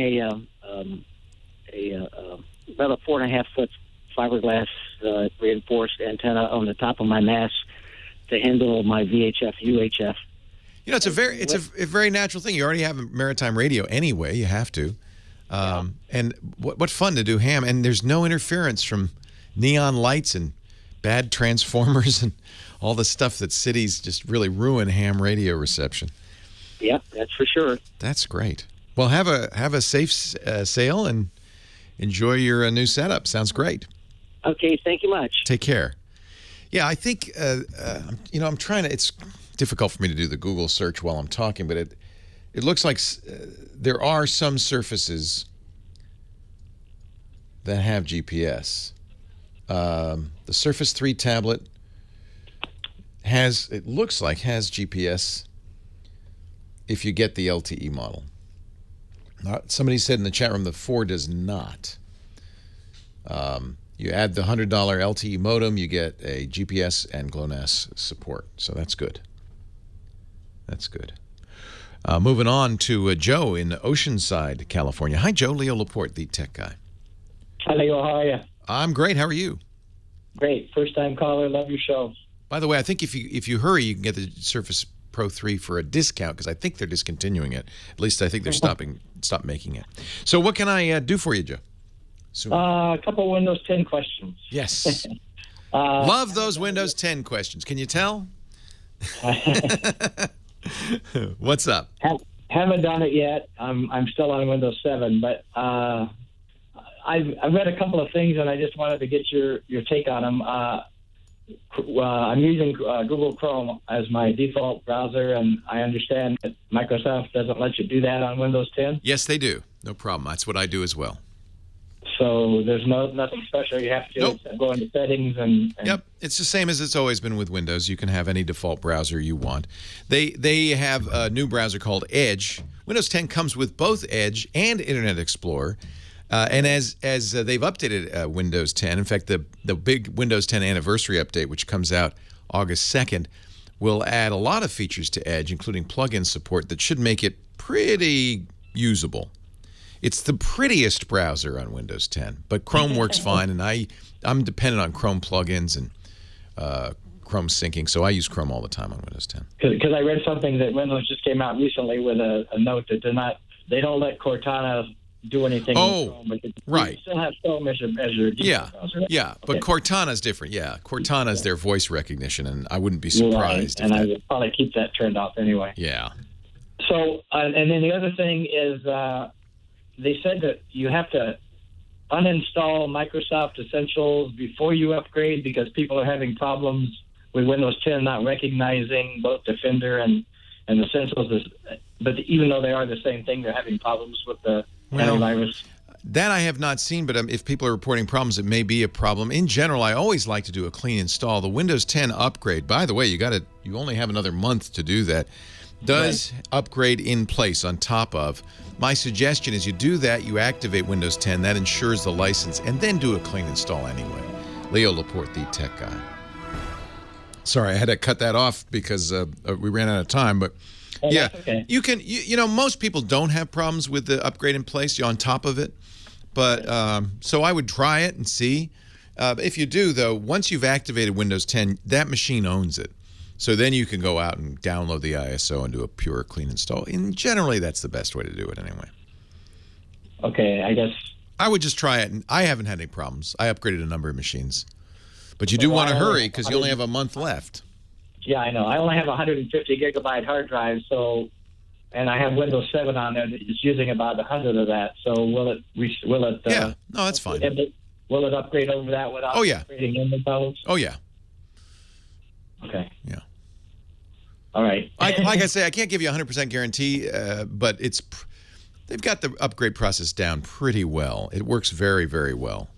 And the problem is if you got 350 million people installing it, which they have. Even if 1/10 of 1/100th of 1,000th of 1% have a problem, that's a lot of people. Right. So anytime you got something in this kind of mass quantities going on, there's always going to be, you can go to any forum and find people who say, oh, gosh, this failed and this failed and this failed. But I haven't had any problems.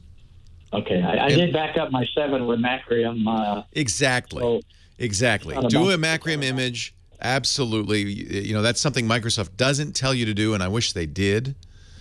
But of course, if you've had any experience with upgrading operating systems, that first thing you do is image the existing operating system. Right. Okay, so... In fact, that's a way, by the way, to get Windows 10 and then go back to Windows 7, but have that license. That's permanent now. So if you then, at any time in a year or whatever, want Windows 10, you've already licensed it. Oh, okay, so I can actually back up to Windows 10 too? Yeah. Well, you don't have to, though. But yes. I mean, you could use Macrim, image both. Then you get your choice. Once you activate Windows 10, the point is you never need to have to activate it again. That machine has an entitlement to Windows 10. Great. Okay. Hey, thanks for the call. I appreciate it. My pleasure. I think you'll like it. You know, as much of a hard time as I've given Microsoft about forcing people to upgrade, because I don't think that's right. I don't think people should have to. I still recommend Windows 10 far and away. I mean, if you're good, unless you have if you have other reasons to stick with Windows 7, go ahead. But Windows 10 is by far the best version of Windows to use right now, for so many reasons. Leo Laporte, the tech guy, 8888. Ask Leo. I think I might be giving a false impression, so I want to be very clear. I like Windows 10. I use Windows 10. I don't have any installations of Windows 7 or 8 around anymore. I think Windows 10 is a great operating system. So while I don't agree with Microsoft's kind of forced march to Windows 10, I think that's wrong of them to really foist it on people. You should get to use whatever operating system version you want. If you don't have a strong reason not to go to Windows 10, go to Windows 10. I think you will like it. Microsoft will support it longer than any current version of Windows because it's the newest. It's pretty clear that Microsoft's strategy now is not to release a new version every couple of years. We're not going to see Windows 11, 12, 13, 14. This is kind of Windows. It's done. And you will get upgrades. We're getting one August 2nd. And Microsoft says they're going to do 2 or 3 like this, big updates a year.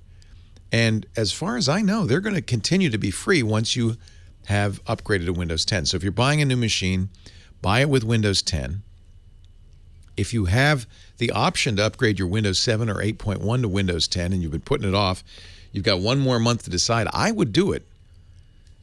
The key, though, is to back up your existing install. Make an image or a backup of your existing install so you can easily go back.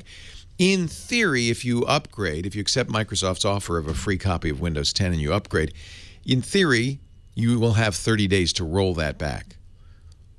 You could say, oh, I don't like this Windows 10. I want to go back. And there's a button you press and it goes back. In theory, doesn't always work. In fact, I've had it fail on me. But that wasn't a concern because guess what? I made a copy of my previous Windows install. So I would do that for sure. You should always, anytime you're doing an operating system upgrade of that magnitude, you should always have a backup of your original. You don't want to be out of work for a few years or days or weeks or months. But having said that, Windows 10 is great. It's got, it looks very much like Windows 7. The start menu is back. You can do it fully in desktop mode. They have a lot of nice new features. This new anniversary update they're going to do August 2nd is going to add even more. And I expect Microsoft to continue to do that. They're going to make it more and more secure. It's very secure now, I believe. So there's, I don't want you to get the impression I'm saying, oh, stay away from Windows 10. I'm not saying that. I'm saying you have the right to, and Microsoft's wrong to force people to or automatically upgrade them to. But all things, if being equal, it's definitely the most recent operating system. And once you're on the Windows 10 train, I think that's it. I don't think you'll be asked to buy another copy of Windows, not for the next few years, maybe ever. This is Microsoft no longer sees itself as, making all of its money on Windows. It makes its money on services that it operates, like OneDrive and Office 365 and, these annual subscriptions. And of course, and if you're in a business, you are subscribing to Windows. That's where Microsoft makes its money, in Azure, the cloud, things like that. They're not trying to make money. I don't believe they're trying to make money on operating systems anymore. They just want to get you up to date so that then they can make money when you buying apps in the store and stuff like that. So I'm not unhappy. I think Windows 10 is pretty good. Very good. Very usable. Very reliable. I'm holding in my hand right now the HP Spectre 13T. This is their kind of super slim, light, executive style. No touch, but it works just fine. It is, I would say, as good or better than Windows 7. There's features in Windows 10 I love. The Windows Hello, for instance. The camera will see me and log me in. You can use a fingerprint reader to do that. That's fabulous.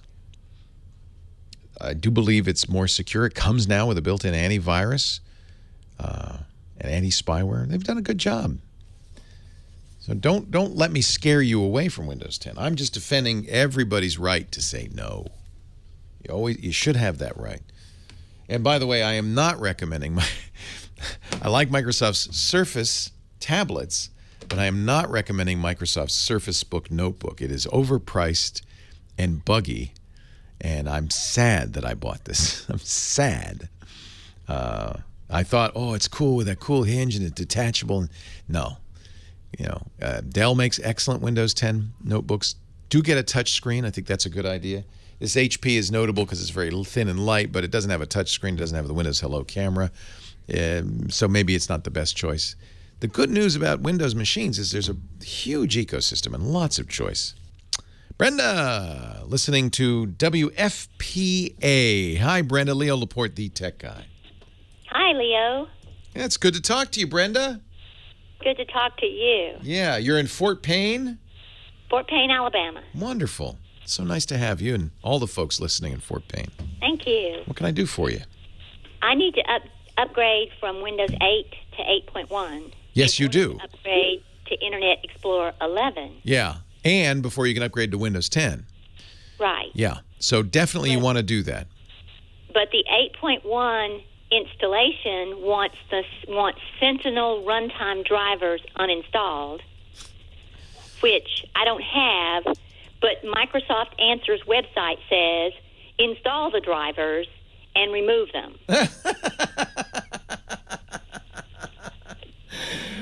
You can't remove them till you install them. Right. So I'm supposed to go to the Sentinel website and install them and then remove them. And is that all for real? Did you ever use a program called Lightworks? No. Why do you have the Sentinel drivers? Why does it think you have the Sentinel drivers? Wow. Well, that's weird. So there is, I believe, wow, that is just weird. Sentinel comes from a company called Gemalto. You never installed them? No.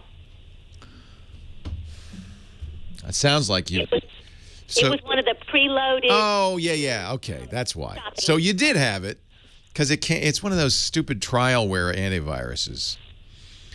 And it's blocking the install. See, this is why I don't like, and by the way, once you get to Windows 10, you don't need an antivirus, because security software just gets in the way, and that's what Microsoft says, well, you got to uninstall it. So I understand now. You have the remains of the trialware on there, so you need to install it again, uninstall it, and then go to Windows 8.1. That is real. That was something you got from your manufacturer. I'm sorry. Leo Laporte, the tech guy.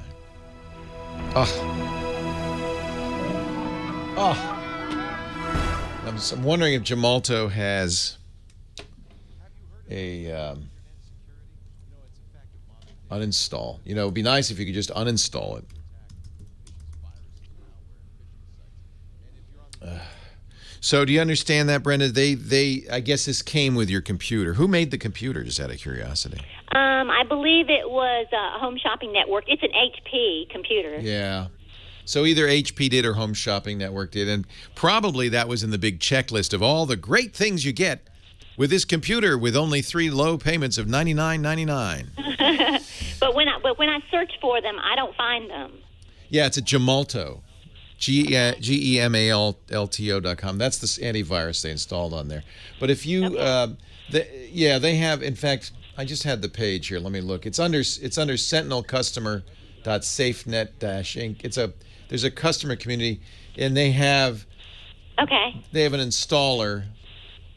You might even be able. A lot of times when you run the installer, it has an option to uninstall instead of install. Okay. So this is crapware. Yeah. HP installs a lot of crapware on their machines. So does the Home Shopping Network. I'm not sure which one did it. The best, I wonder if there's a way to, what you'd really like is a clean install of Windows 8.1. I'll tell you what, we'll put a link at techguylabs.com to the direct download for this Sentinel. You can install it. Thank you, Leo. You're welcome. Uninstall it. You want to get it off there anyway, and you want to get the purest install of Windows 8.1 you can, and then go to Windows 10. And once you get to Windows 10, my suggestion would be the next step would be to do a clean install of Windows 10. It's Hewlett Packard that's installing it. All right. Okay. Wait a minute. It's not just Gemalto. I get it. So it came with your Gemalto. That's why I was asking about Lightworks. Apparently, it's licensing software.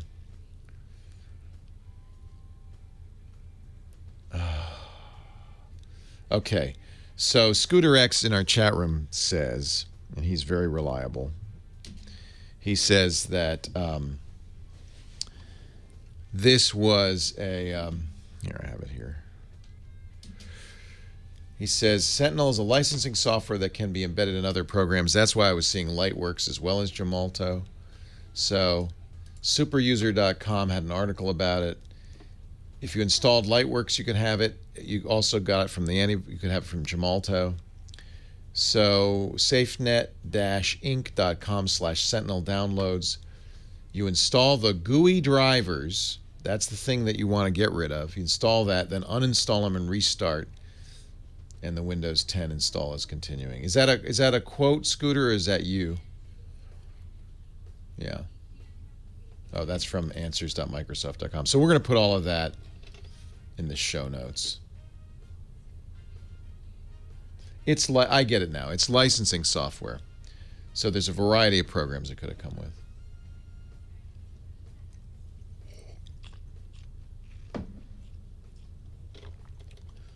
It's always best if they offer an uninstall to use the uninstall. So this site is correct. And we'll put I think we should put all of this content into the show notes.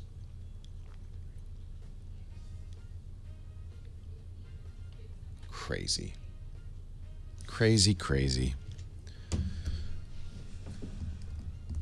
Yeah, but Guy, if she downloads the Windows ISO, can she just upgrade that way? I think she's going to get the same error.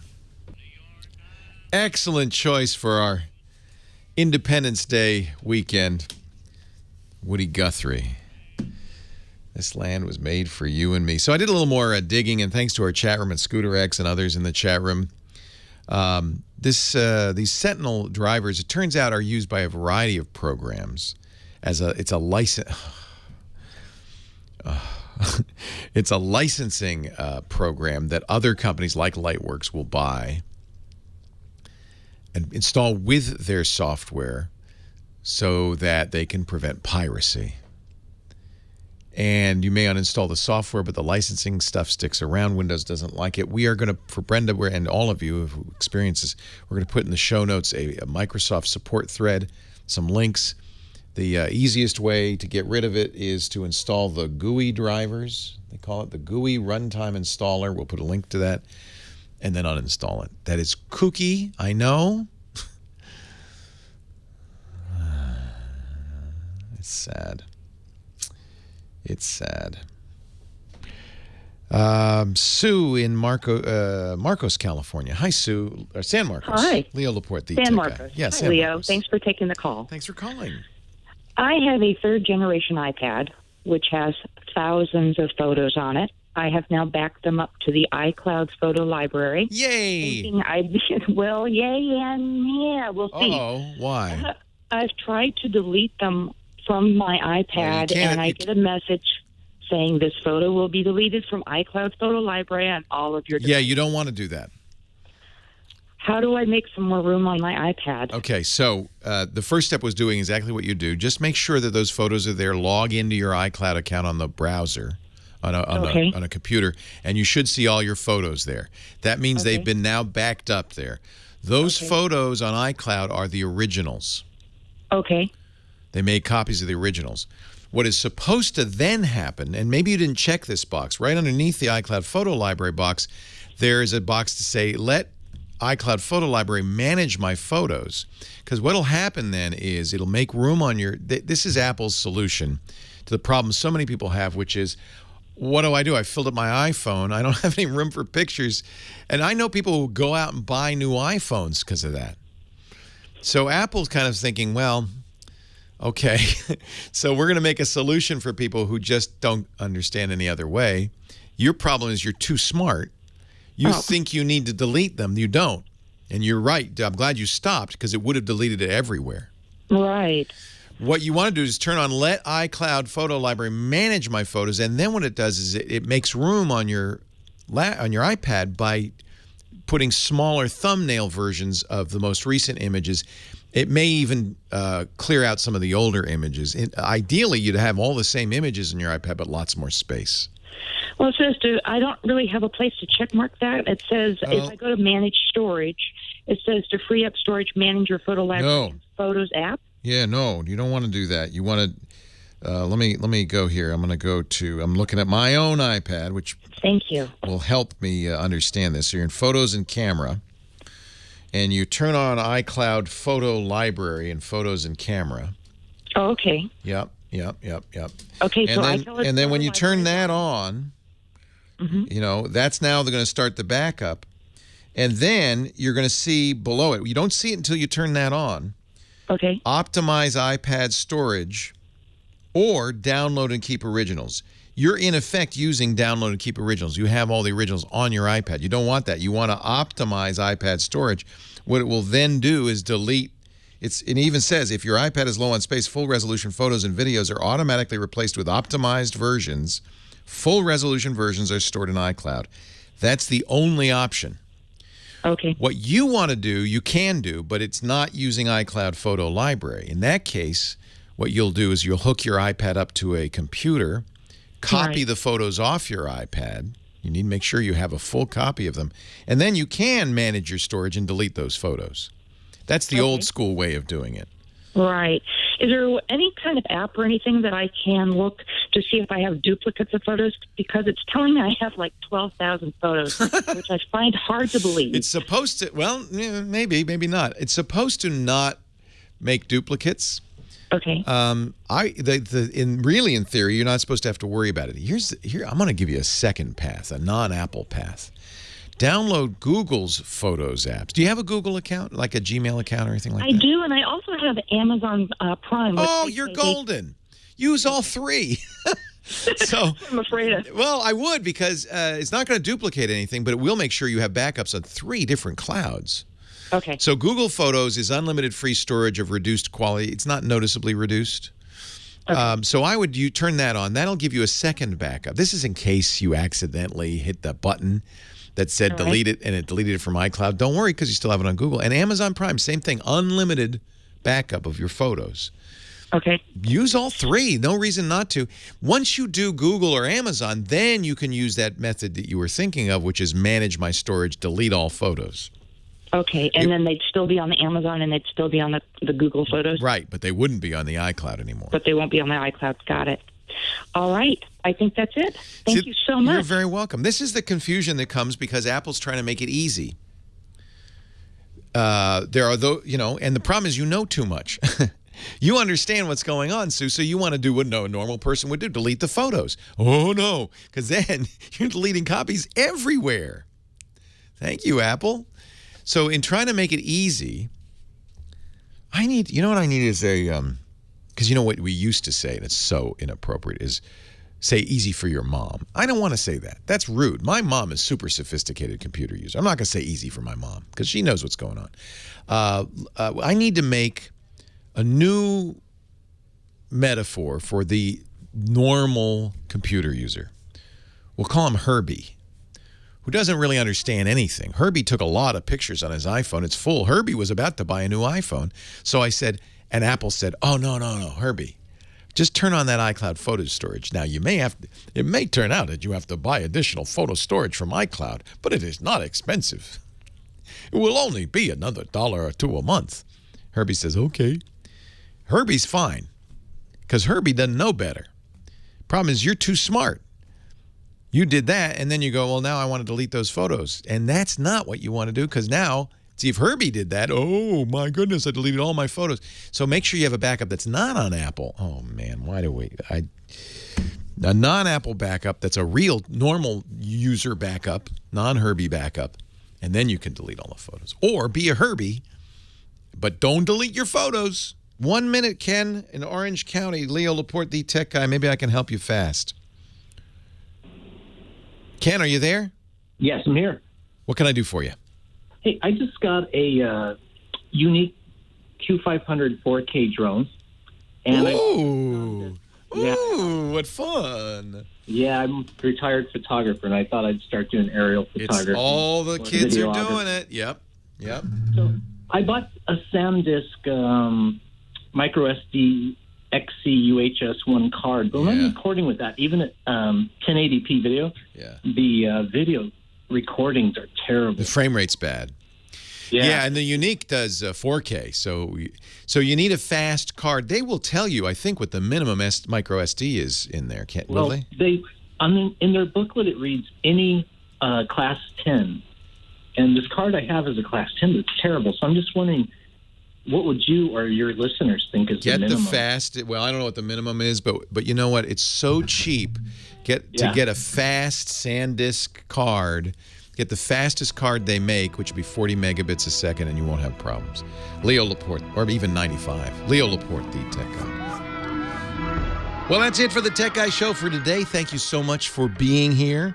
And don't forget, it's just the tip of the iceberg. We do nearly 30 shows on the Netcast network. It's called TWIT, T-W-I-T. It stands for This Week in Tech, and you'll find it at twit.tv, including the podcasts. For this show, we talk about Windows on Windows Weekly, Macintosh on Mac Break Weekly, iPads, iPhones, Apple Watches on iOS Today, security on Security Now. I mean, I can go on and on and on. You even get your daily dose of tech news with Tech News Today. And, of course, the big show every Sunday afternoon, This Week in Tech. You'll find it all at twit.tv.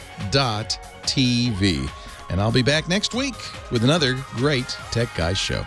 Thanks for joining me. We'll see you next time.